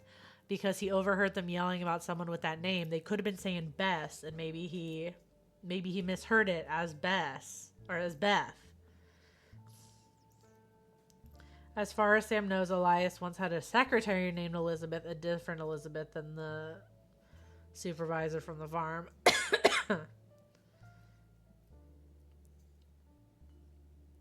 Who's Beth? It seems weird that they'd have Bess as an option too then. Yeah, unless it's just there to confuse you.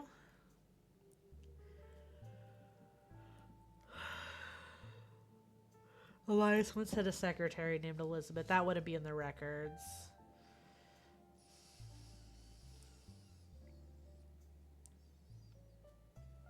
But there might even be something, because it just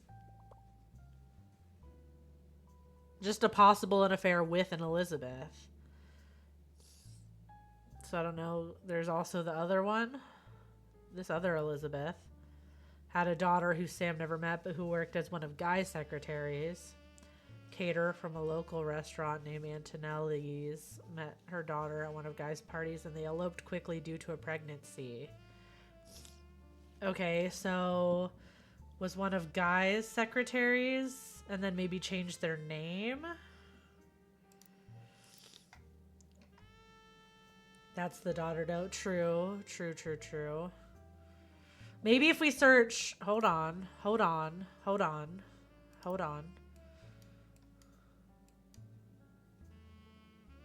Williams.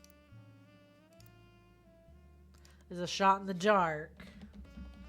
I'm not typing. Okay, let's try that again. Frick! Dang it! I thought. I thought. Maybe...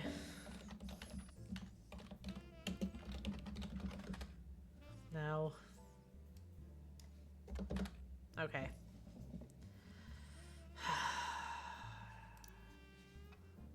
There's like no clues in there. Sam speculates that Elias may have cheated on Gwyneth. Gwyneth was always much kinder to Sam than Elias was, and was the first to invite Sam to family events.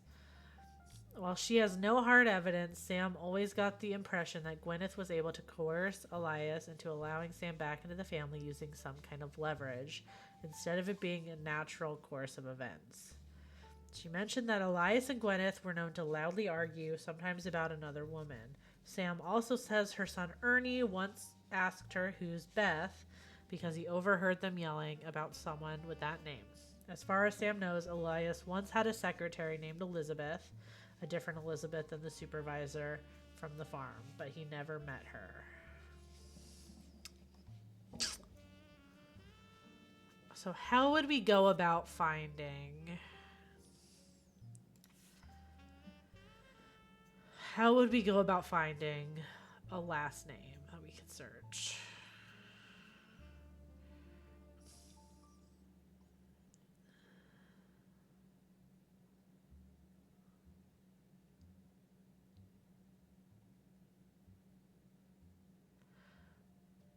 See, this is what... Okay. But, like, okay. They make fun of my grandpop and his family saying blood is thicker than syrup, but nothing's thicker than Elias. They mimic Grandma Gwyneth's lisp. She had a lisp. So if she was saying Beth, maybe it sounded like Beth? What? Or could it be the opposite? If she was saying Beth, it sounded like Beth? Like if she was trying to say Bess, but it sounded like Beth? Because she had a lisp? Like Beth? Beth? I shouldn't imitate that, I'm sorry. Could be? Yeah, because the S, Eliath, please remember them. So if she's saying the S's as THs, that makes sense. Why her son would be saying, who's Beth? Because that's what he heard.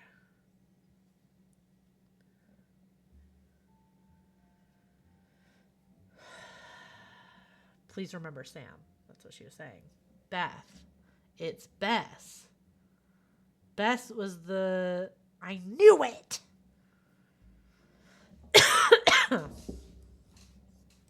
Okay, am I on the right track? Am I on the right track, Duck? Ooh, it's the Antonellis. I was right. I think both are viable options for an affair. I think both are options we need to go down. Because I can't find a picture of Bess. I don't know where else I could search to get stuff on her. Because I've done all the searching. What is Bess short for? Is Bess short for anything else? Do we know?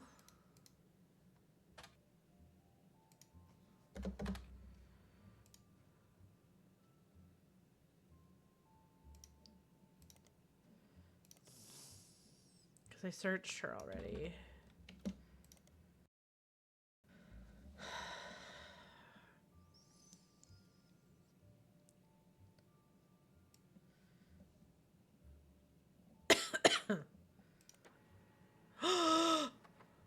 Oh. No longer exists. Okay, what did I get? One of the exhibits is their courtyard, which includes a fountain as well as a statue of an unknown author. The picture has been added to your evidence. Another is a printing press that was used by the Miami Sunday, a now defunct weekly newspaper. The last is the original print of Cuba by Cubans, an art book.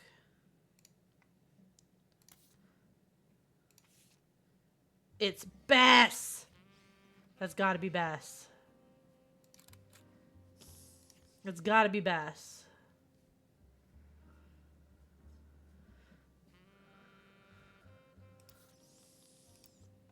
It's got to be Bess. Okay, let's look the Miami Sunday and periodicals. Bess Williams? Nothing. But maybe,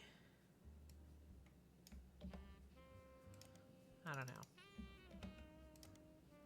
Or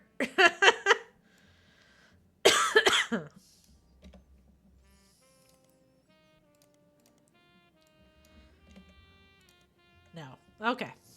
That's fine. That's fine. That's fine. Okay.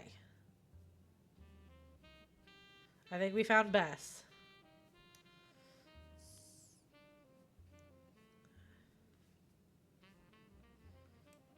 Cuba by Cubans. I don't know if this counts for anything. No. Okay.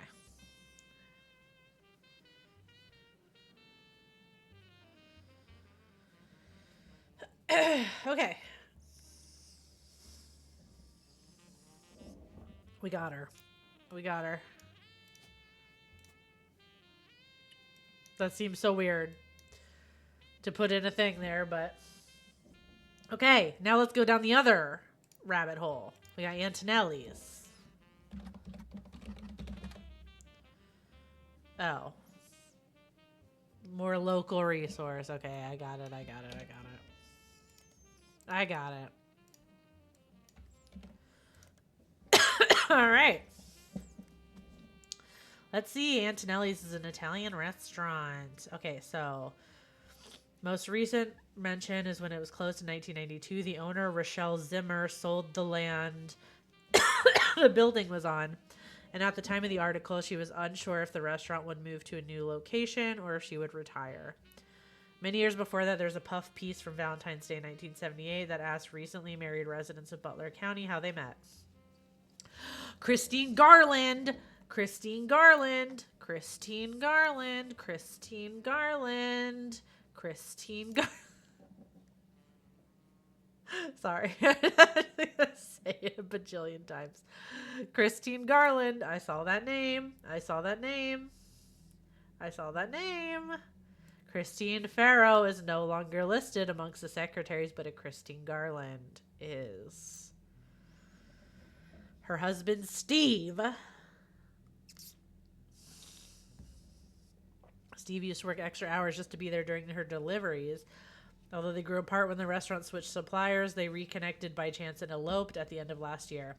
Now she has a bun in the oven, and they're both working as much as they can. She's a secretary, but went back to delivering produce on the weekends, trying to save up money to move to Boston and open up their own restaurant. Another secretary. Another secretary.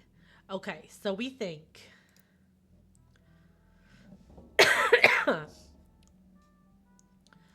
so this is definitely one of guys, you fucking asshole.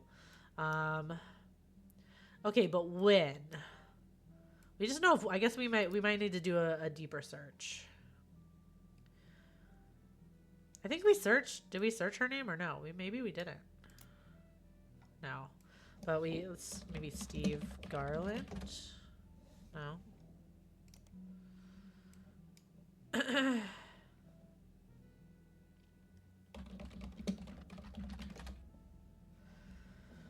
Okay.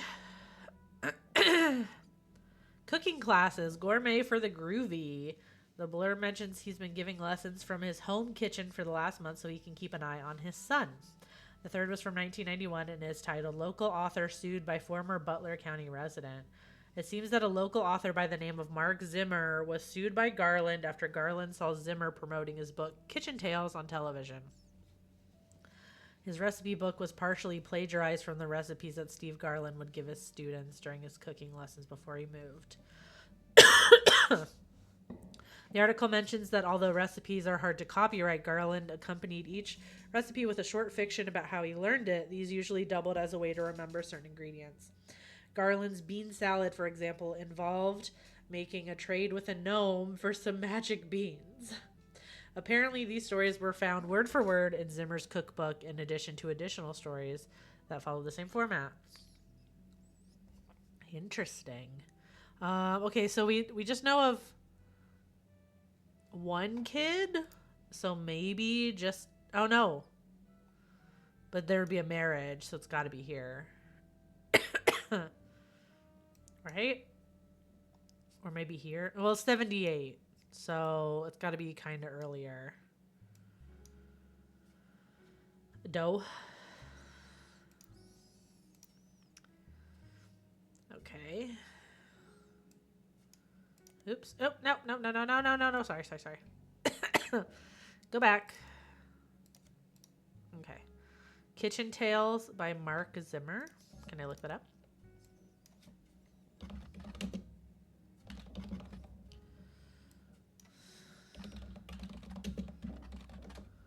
Yeah, I can. Out of print. No copies available. Re-released as Garnishing the Truth.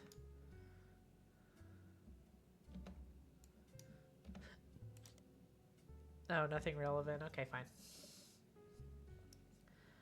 Okay, one of the ones with a marriage. Okay. Okay. I don't know if we... Christine?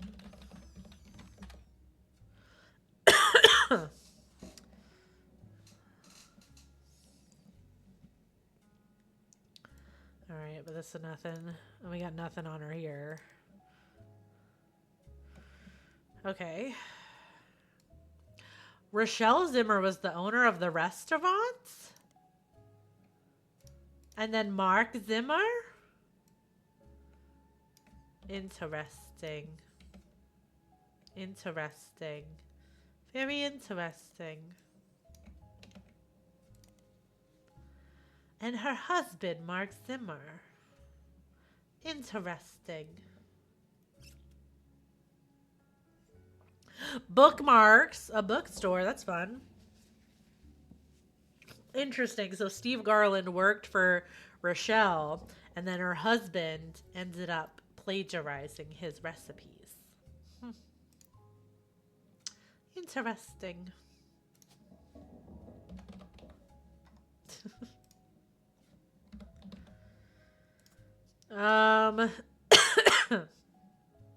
So it'd be secretary or like, because she also worked on, I guess I'll put secretary for now. Oh, first name. Steven Garland. Bookmarks.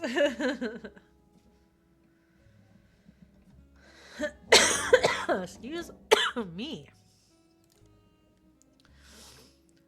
Excuse me. We're getting somewhere. We're getting somewhere. We're making progress. Oh, gourmet for the groovy. Does it say his son's name?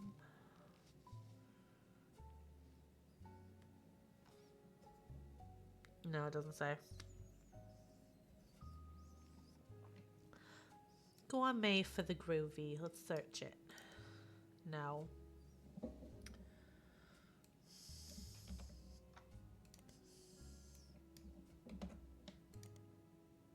Okay, well.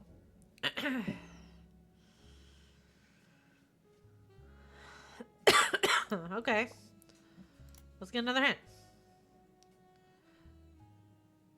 Yeah, I did find that, but it didn't come up with anything. Yeah, it came up with nothing.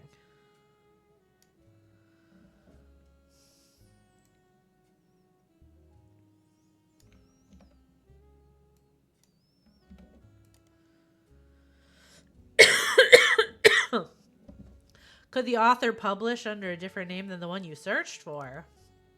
Could it? Credited to Garland and Zimmer. Oh.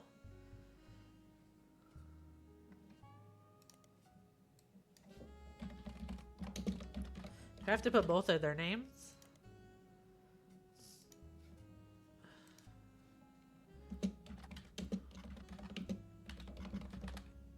What the heck?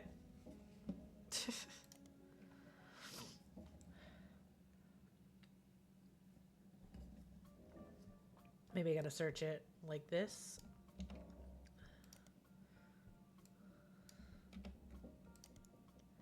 Oh, there we go. James and Robert, you're becoming amazing men. Okay, so that's how we get the and incredible chefs. They both became chefs.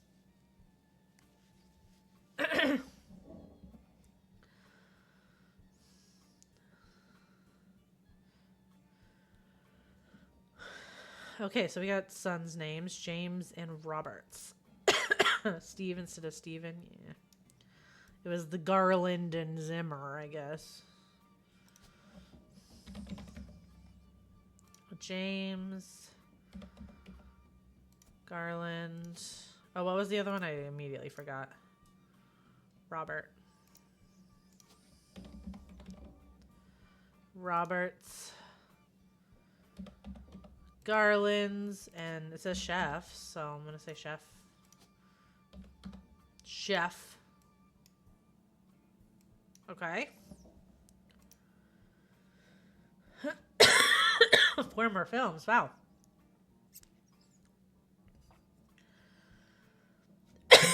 Excuse me. Damn.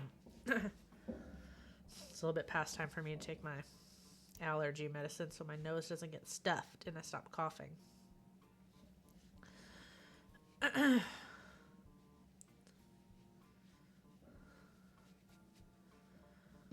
Okay.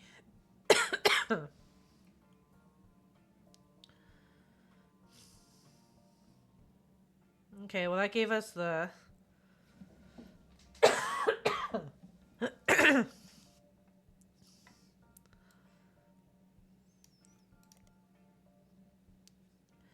well, famous people.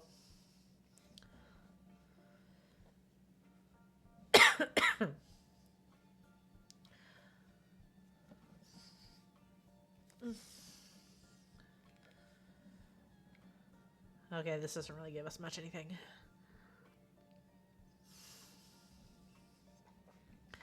There's got to be something I can search that's going to give me pictures, though.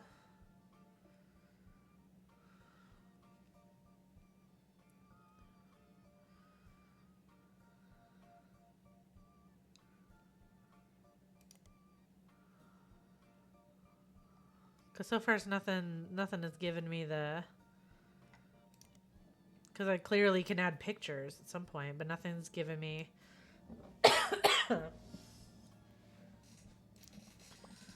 Give us another hint. Tell us where to go. Led to another Boston restaurant. What?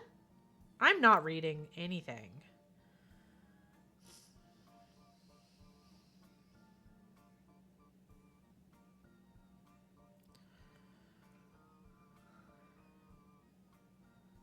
Oh, at his kid's joint, Fry Die. I'm not reading anything.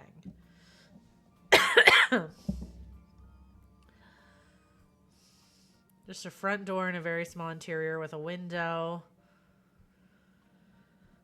Unusually, the restaurant only serves vegetables. How is that unusual? You also find a short story about it listed on a website called My Boston Homepage. Whoever runs it, the page seems to just link to random sites related to Boston, tell personal anecdotes related to Boston, and give their relatively short opinions on things in Boston. It's very unorganized. It has this to say about Friday. Wicked overrated. I saw it in Chef's Signature, so I went there, and there was a huge line, and they didn't have a single meat dish. What's even the point? The point is vegetables. Wicked overrated. My ass. They don't eat vegetables in Boston?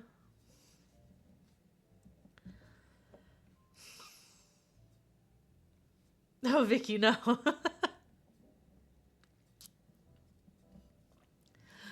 Do they not eat vegetables in Boston? I know, yeah. That's Boston's hard unless I'm just saying Boston.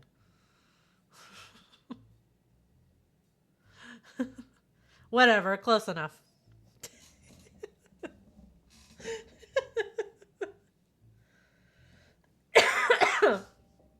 It's Marissa Tomei and you know what?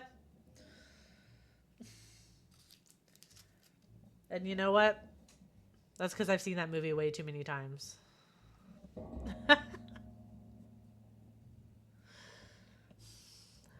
Yeah, Boston is hard.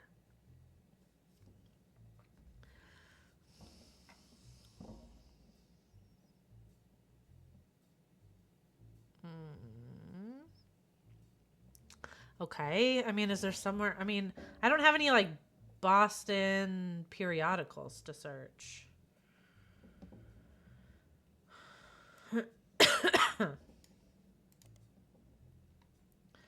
My Boston homepage is run by someone with eclectic taste. They claim to rate things on a scale from wicked awful to wicked wicked.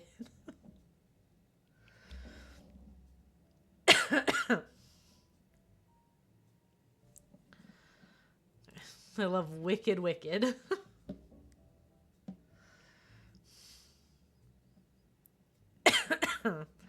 Okay. Is there somewhere else I could search fry dye?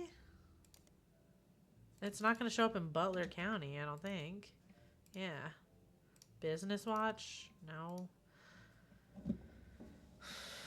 I don't have any, like, Boston periodicals to search, really. What about Friday? Oh, crap. I found it.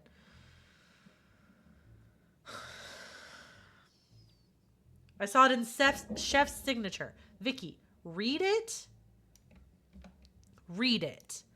Read it. Read the shit. I beg of you. I beg of you, Vicky. Read the things.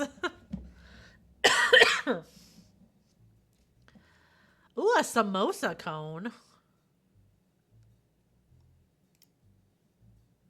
That sounds delicious, actually. Can a vegetarian diet be trendy? Yes, it can. Sitting down with the Garlands, the new boys in Boston. Okay. James and Robert Garland on the cover of the November 1998 issue. According to the article, two brothers own a small walk-up window they call in Boston called Friday, a play on the tie-dye shirts that the servers wear that exclusively serves vegetarian dishes. So is it like James and then Robert? Powerful spices found in Thai and Indian food. Their signature dish. Wasn't there something about Guy Hudson going to like Thailand a lot?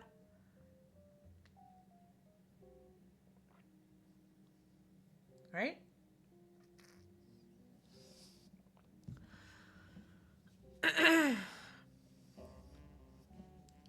A samosa cone, which from a distance somewhat resembles a traditional ice cream, complete with waffle pattern. Instead, it contains fried potatoes, pureed peas, carrots, and a special ginger-based sauce. That sounds fucking delicious. Robert, who is 3 years younger than James. Did I put that in the right order? Robert is the younger one? I did. Oops, this one. Jokes that although the age difference has left him delegated to wear the sous chef jacket his whole life, he doesn't mind. Okay, so Robert is in the chef's jacket, and that's James. Most kids hate vegetables growing up, but they don't have parents like we did. My father was a chef, and my mother grew up on a farm that supplied his restaurant. That's how they met. I don't have any memories from the farm or anything like that, but since we moved here before I could even talk, they told me stories. My dad's a great storyteller. He even wrote a book that partially helped fund Friday. Okay. She had to go back to work as a secretary even after Robert was born. Okay, so secretary might have been her last known occupation. Before we were old enough to go to school, we spent our days with my aunt. Okay, in the diner where we worked, my dad had no room for experimenting, so he exercised his skills at home on his days off. Okay. Mom always had an eye for the best vegetables for him to work with, and she did her best to pass that on to us. Okay.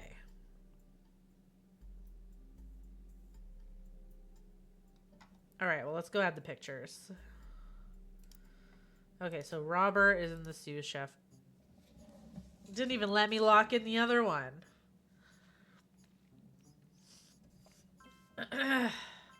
Okay. Yeah. So pilot was correct. Yeah, there was no other. Oh. Sam reached out to me finally. I think I have you to thank for that one. My family's in a bit of a rough patch. Even though the candy is selling better than ever, everyone is fighting over the trust. The majority of us want to dissolve it. On paper, it seems like the right decision. The arguments about what to do next are endless and heated. More than a few root trees are worried about losing their wealth. Yeah, kind of figured. I don't think we deserve it more than anyone else. I love my family, my wife, my daughters, even my son, who I hardly ever get to see. I want to keep them safe and secure, but I didn't do anything to deserve this fortune. Hell, I probably deserve it less than most. It took me way too long to get my life together. Well, I mean, I'm not gonna pass judgment on that. Okay, enough about it. Here's the deal. I can't stop the majority from voting one way or another. If you keep passing along potential root trees, I'll keep adding them to the list. On the other hand, there's been some leaps forward in genetics. Yeah, true. It may sound like science fiction, but we can actually determine who's in the family just by testing their DNA. What? What you've done so far has been very useful. Just keep filling out the tree and we'll prepare for the tests. Okay. Well, let me lock in the other one, why don't ya?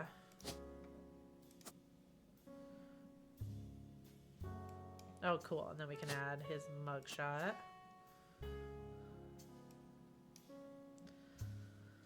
All right. So we locked in. We locked the frickin'. He gave us nothing. At least Sam came prepared with stuff.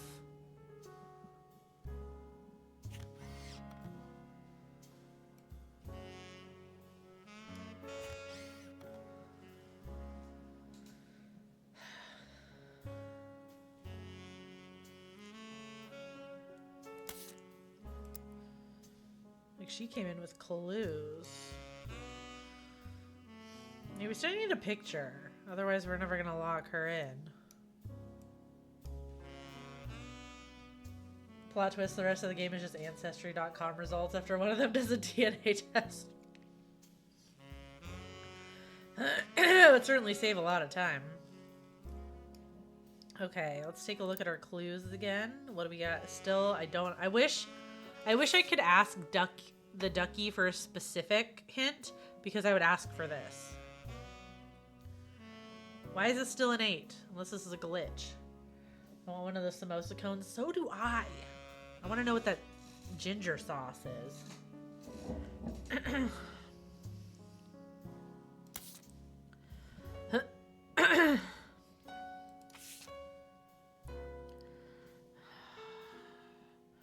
Okay.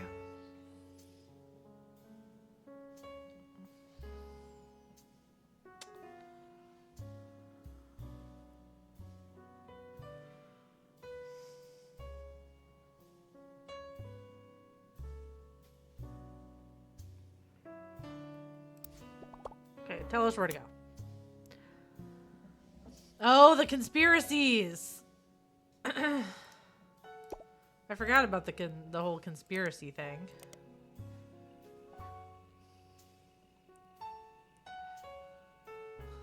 What was the new conspiracy? I forgot.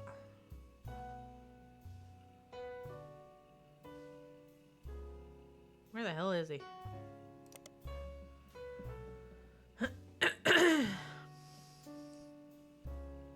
Okay, new theory.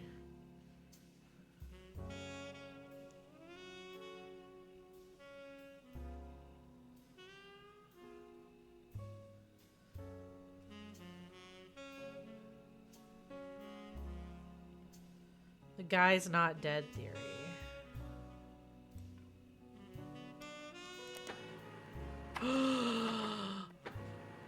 Oh.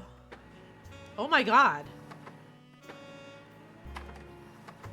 What did we get? Okay, let's read. What did we get? Okay, Guys Not Dead conspiracy stems from a website that focuses on clues that the root trees have supposedly hid all over the place. This includes on candy wrappers and print advertisements and television commercials and their jingle. I want to hear their jingles. The story, according to the website, is that Guy Hudson was a terrible president of the Root Tree Company and introduced multiple failed products. Something needed to be done that would put the company immediately and instantly back in the favor of consumers. So they killed off Guy Hudson and replaced him with a new president. This move immediately garnered sympathy, and the company recovered the next year, more popular than ever. The next president stayed much further out of the limelight, and some people even theorized that he was simply Guy Hudson in an elaborate disguise. Which is why he stopped appearing in public. That's so funny if that's true in this game. The people who run the site are asking for help. They're certain that there's a clue to all of this and there's a clue to all of this that accidentally leaked in a banned article from the magazine Piketty. On their page is a scan of the magazine's cover, the interview with Cicely Sanchez about Guy Hudson, and some photos. Let's go. Let's go. Thank you. I didn't even see what happened, but thank you, Civic. Okay. Now that's why it was an 8. Because we were just waiting. We were just waiting for this. All right, this is an interview with Cicely Sanchez, an author. She was hired to write a book about Guy Hudson.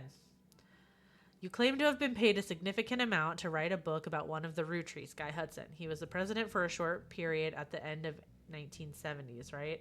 Yeah, I met him on New Year's Eve, actually, the last night of 1978. Guy liked to throw big parties. I was just coming off of Changed Man and looking for my next project. When his wife learned who I was, she invited me to the party, and they cornered me to talk about a book. That was the first time anyone recognized me for my work. I had finally made it. The book they asked me to write sounded great, but then none of the stuff that made him interesting was allowed to stay. Chop chop, snip snip. Anything with even the slightest threat to Guy's image ended up gonzo.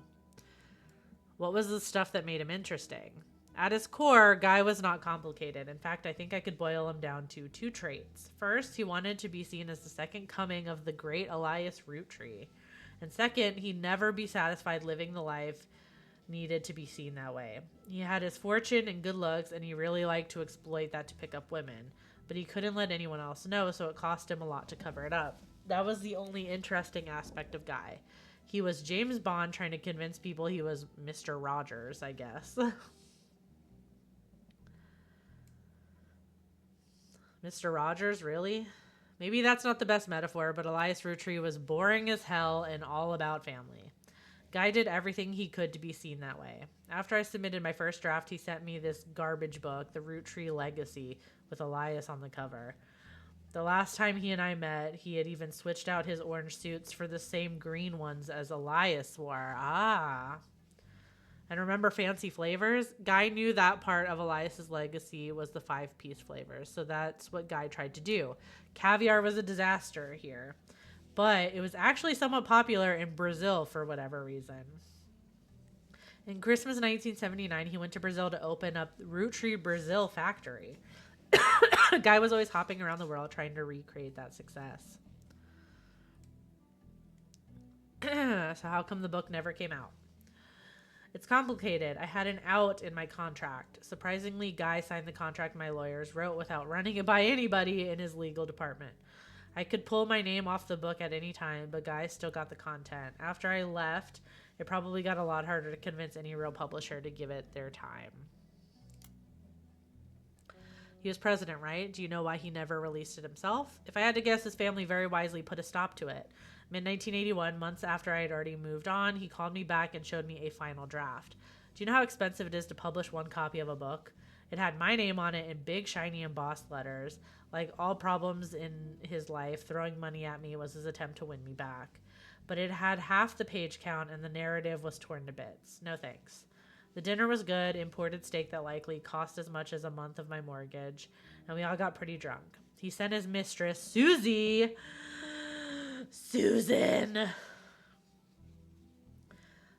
Susie something into the bathroom to proposition me. Poor girl. I remembered her from our trips overseas.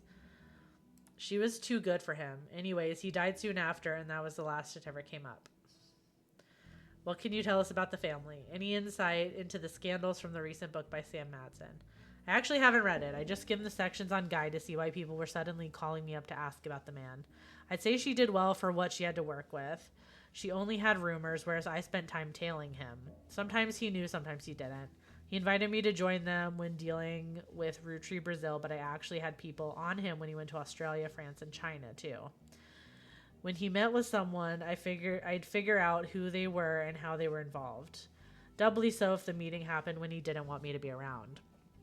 Despite his best efforts, I got the whole truth, including things even his family never knew. For example, the daughter of his business partner in Australia, I think her name was Robin, he and she definitely spent a few nights together that he didn't want his family to know about. But I did. Damn! Damn. Okay, hold on. We gotta look this up. Yeah.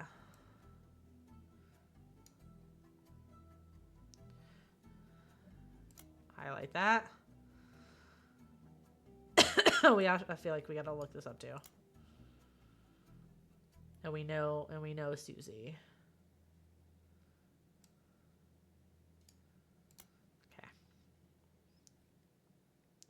Madsen got things wrong. Sam mentions guys' affairs and treats them like most people would logically think to treat them, like the infidelity was a problem for Patricia. When his wife first approached me, though, it wasn't to talk, if you get my meaning. Ah, what? On paper and in public, it was a marriage like any other, but in reality, it was more of a mutually beneficial arrangement. They both got what they wanted out of it, the same thing. Ah! Lesbian number 2 has hit the chat. Lesbian number 2 has hit the stream. A second lesbian has hit the stream. I'm assuming I only have to spell it out so you can get it in writing for your readers. Women. Patricia enjoyed the company of women, and the swinger scene made that more accessible. I told her I wasn't interested in her and Guy. I found out later if I had said yes, her next question would have been whether or not her husband actually had to be there too.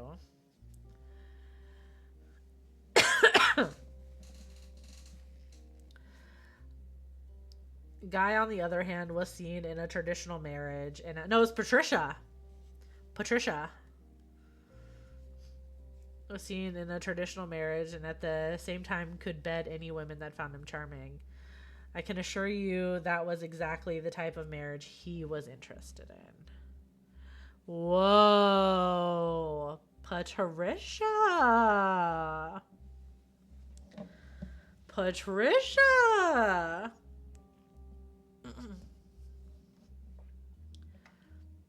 Damn. Damn.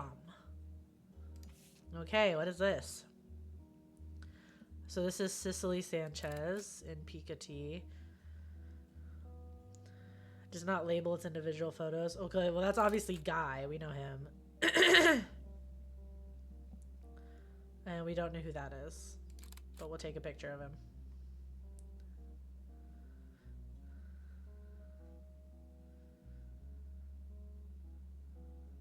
Oh, Cicely was provided these photos by the Roottree Company for her use in her book. Interesting.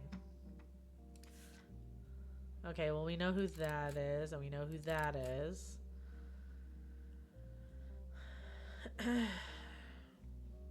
And I don't know who that is.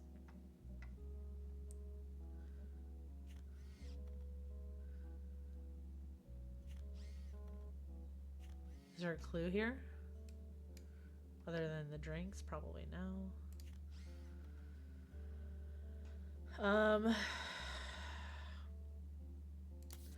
Okay, so we could probably maybe try and figure out who these are.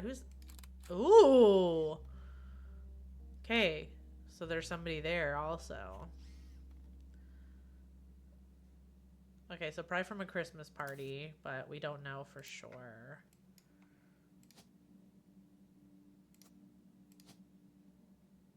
Gotcha.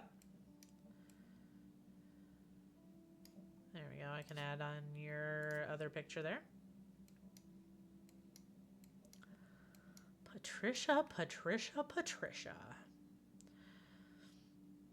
Okay, so Susan was married and then got a divorce. So this has got to be Susan then.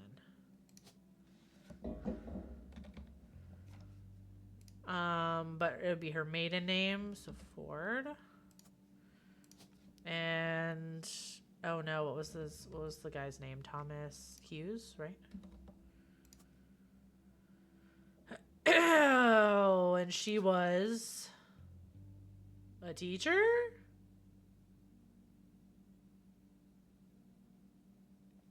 That's not an option. Oh, she's principal at the school, right? Oh, yeah, one of those could be Robin. You're right. You're right. Let me go back to the articles.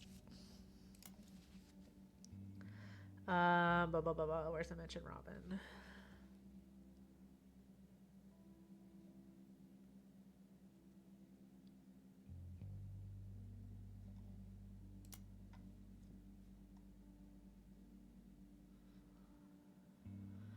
Oh, yeah. The daughter of his business partner in Australia.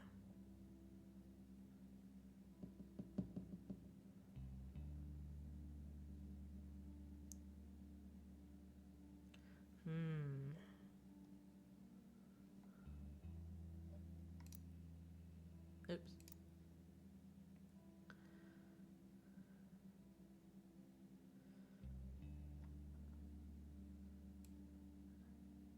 Okay, but we still don't know. Yeah, one picture is during Christmas. Which I guess, like, maybe we could, like, place the year. Because we do have... no, it's not here.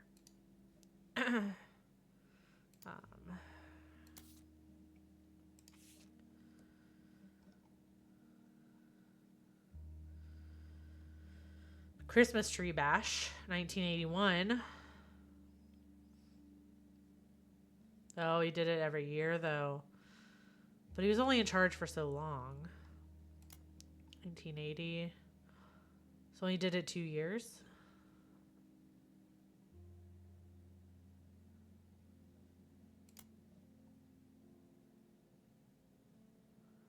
Oh, no, he did a lot. Fuck. Okay. What an idiot.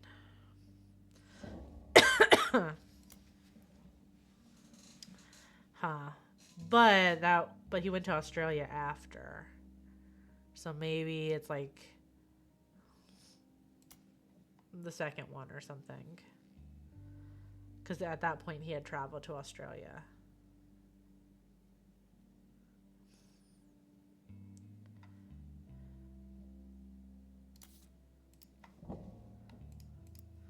If there's like, can I search like a root tree Australia? Okay. According to a history website for Root Tree Australia, Charles Martin, who owned a company that manufactured licorice in Australia, was tapped to run the Root Tree factory after he impressed the American leadership. Okay, Root Tree Australia did have some success, but only in certain regions. The manufacturing leg of the company shuttered in 1992 after the death of Martin, and Root Tree Australia now serves as an importer and distributor. Okay. Most of his history is unrelated to the root trees. However, in 1979, he helped develop Root Tree Australia. Okay. A website about Australian commerce mentioned that he had a very unusual business agreement with the main root tree company in the U.S. Much like how the Clancy Trust distributed the profits from the root tree company evenly to the root tree family, the profits of the Root Tree Australia would be split 50-50 between the American root tree company and Martin himself for him to do with as he wishes. Yeah, so Robin Martin. This made Martin very, very wealthy, but also led to many cost-cutting measures. Okay. Charles' vast fortune was passed along to his daughter, Robin Martin, who sold both businesses at first opportunity. Oh, top 100 wealthiest women in the world. Owns a private island off the coast of Australia where she supportedly has her own exclusive retreat. Damn. She has no husband, and there was a widely circulated rumor somewhere in the mid-70s that she had a medical procedure to ensure she never would have children. You find a joke on a site called Edgy Jokes that implies she's quite promiscuous and has a punchline involving robin's eggs. I'm sure it's tasteless. For what it's worth, Martin seems to lean into the rumors. In the 80s, she once showed up at a charity function with 3 very attractive men, each wearing a shirt that simply said "satisfied partner" written on it. Good for you.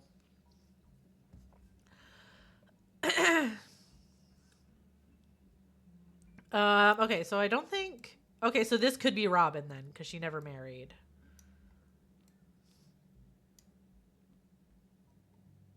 Maybe.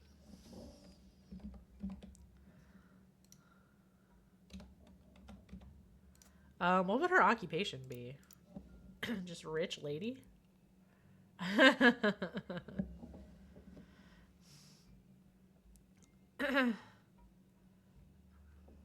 What's her...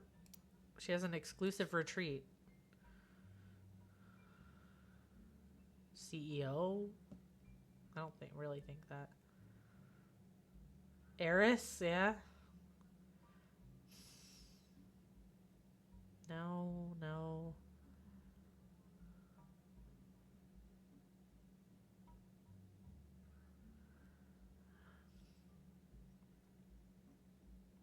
I mean, it could just be unknown occupation.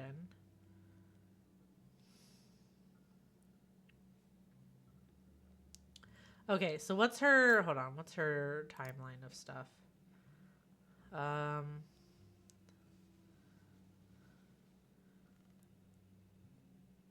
70, she had a medical procedure to ensure she would never have children. Okay, so I guess she could be...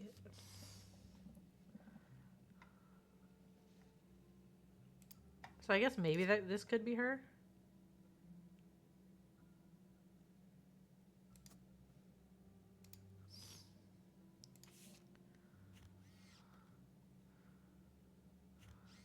She's also got a... Can I zoom? Please? She's also got like a tattoo or something on her hand. You see?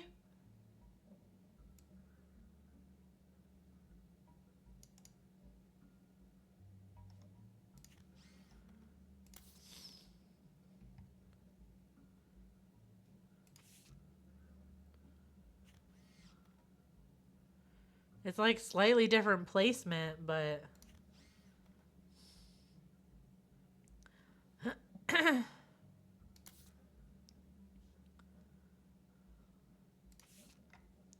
I can't zoom in any further, but you see?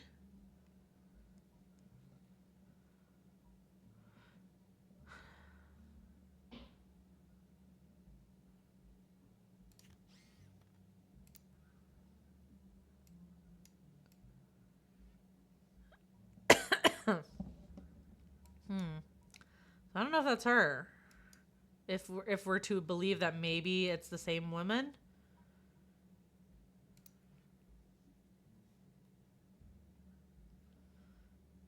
I mean, he looks kind of older than her. That could be... Well, then why would we have his photo? He's not going to be on the tree anywhere. I don't know.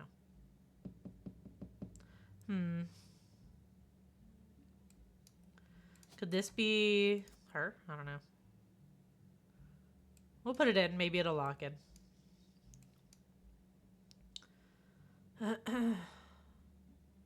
It looks like a tattoo. Does anybody else have one?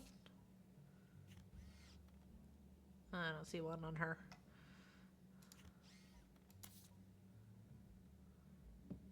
Interesting. Okay.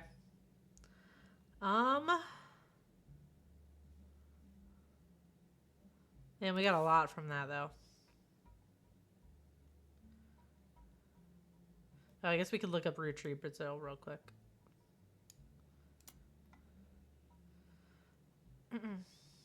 Oh, took a while to load. Retreat Brazil seems to be a success. Brazil is the only region which caviar-flavored 5 pieces were a hit. Okay. Small town named Alva Lagos. Okay.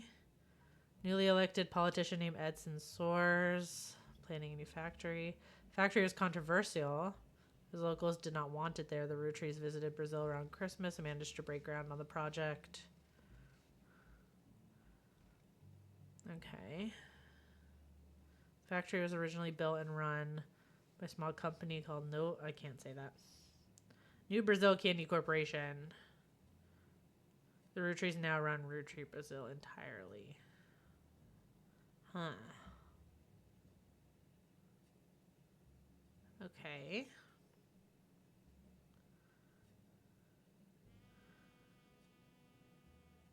Okay, so they had a successful strike.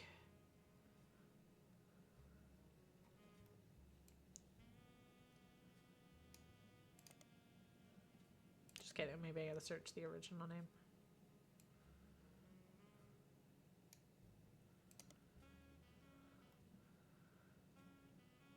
Oh, okay. It's the same.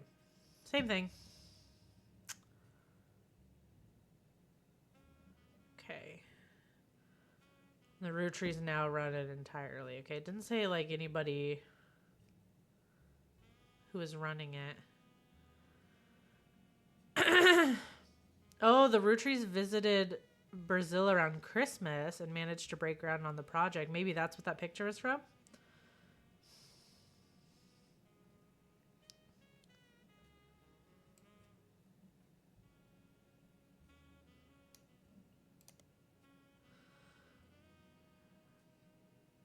Okay.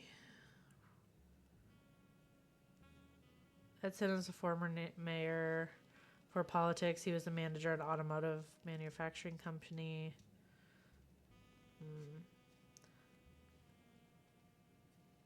Did not make him a popular mayor. What the paper speculates was a move to counteract his unpopularity. His wife Sonia was discreetly put in charge of a television station. Okay. So maybe that's Sonia and Edson in the picture, because it said he visited around Christmas.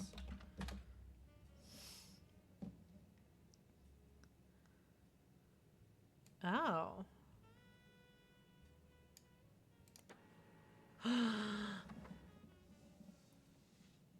XX Flavio. Oh.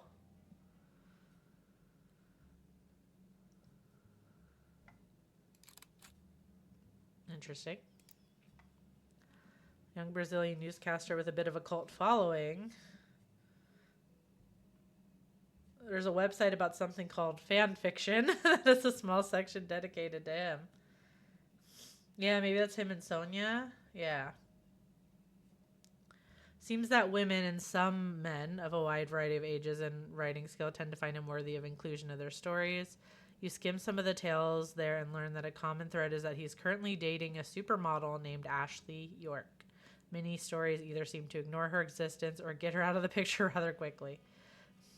More traditional fan sites that list things about him, including his age, 18, his zodiac sign Libra, his favorite food, grilled steak, his mother's name, Sonia. Also, it seems that Flavio translates to golden-haired. One website with a signed publicity photo of Flavio seems to confirm this. Interesting. British supermodel. Huh? Protested by PETA for wearing fur. Okay.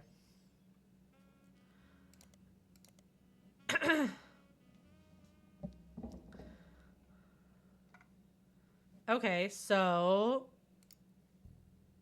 then... Okay, so maybe... Actually, maybe Susan Ford is up here.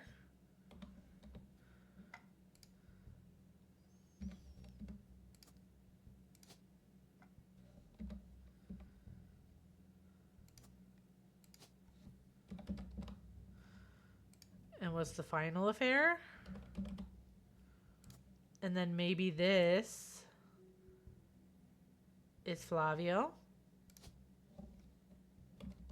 Down here, Sonia.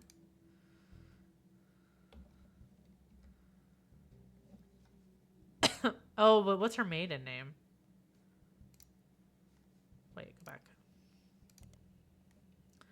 Wait, I don't know her maiden name.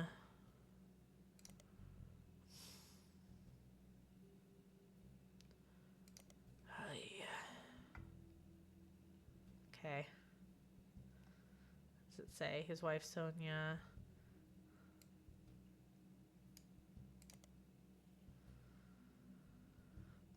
Okay. Not much to go on about who ran it and when. Yeah, we know her, so we don't know her last name, but yeah, that can't be her last name. This has got to be her maiden name. And she was, what would we? He's a politician.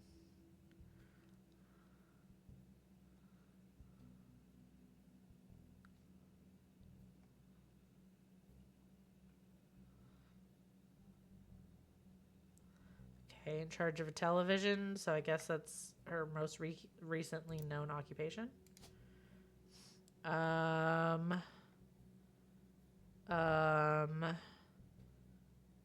news anchor. Media mogul? I don't know about that. And this would be Edson.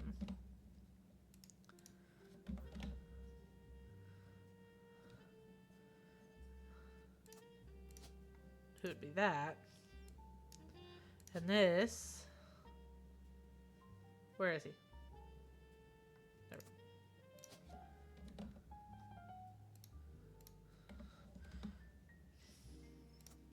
And he's a news anchor.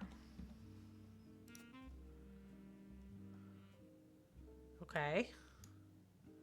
Okay. Maybe. Maybe. Maybe. Maybe.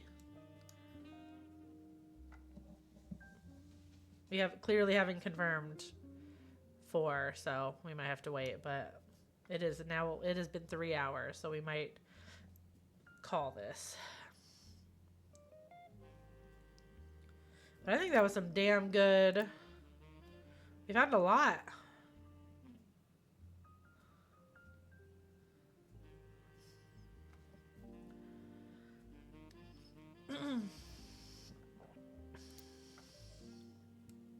We filled in a lot. We still haven't not gotten down this entire branch. But yeah, I had plans to start other streams, so I don't know if we'll continue this or I'll jump to the other games yet, or I'm not really sure. Unless I think we can finish this next stream, then maybe. But we made lots of progress. I'm happy. I'm happy with that. Go us. All right. I will go ahead and end it there. Go get some sleep and take an allergy pill. We do rule. We all had our moments where we're like, clearly, we've played this game enough now that we're like, we are locked in. So good for us. All right. Have a good night, you guys. I'll see you on Friday with either this or something different. I'm not sure yet. I'll take tomorrow to decide. Bye. The Maven detectives.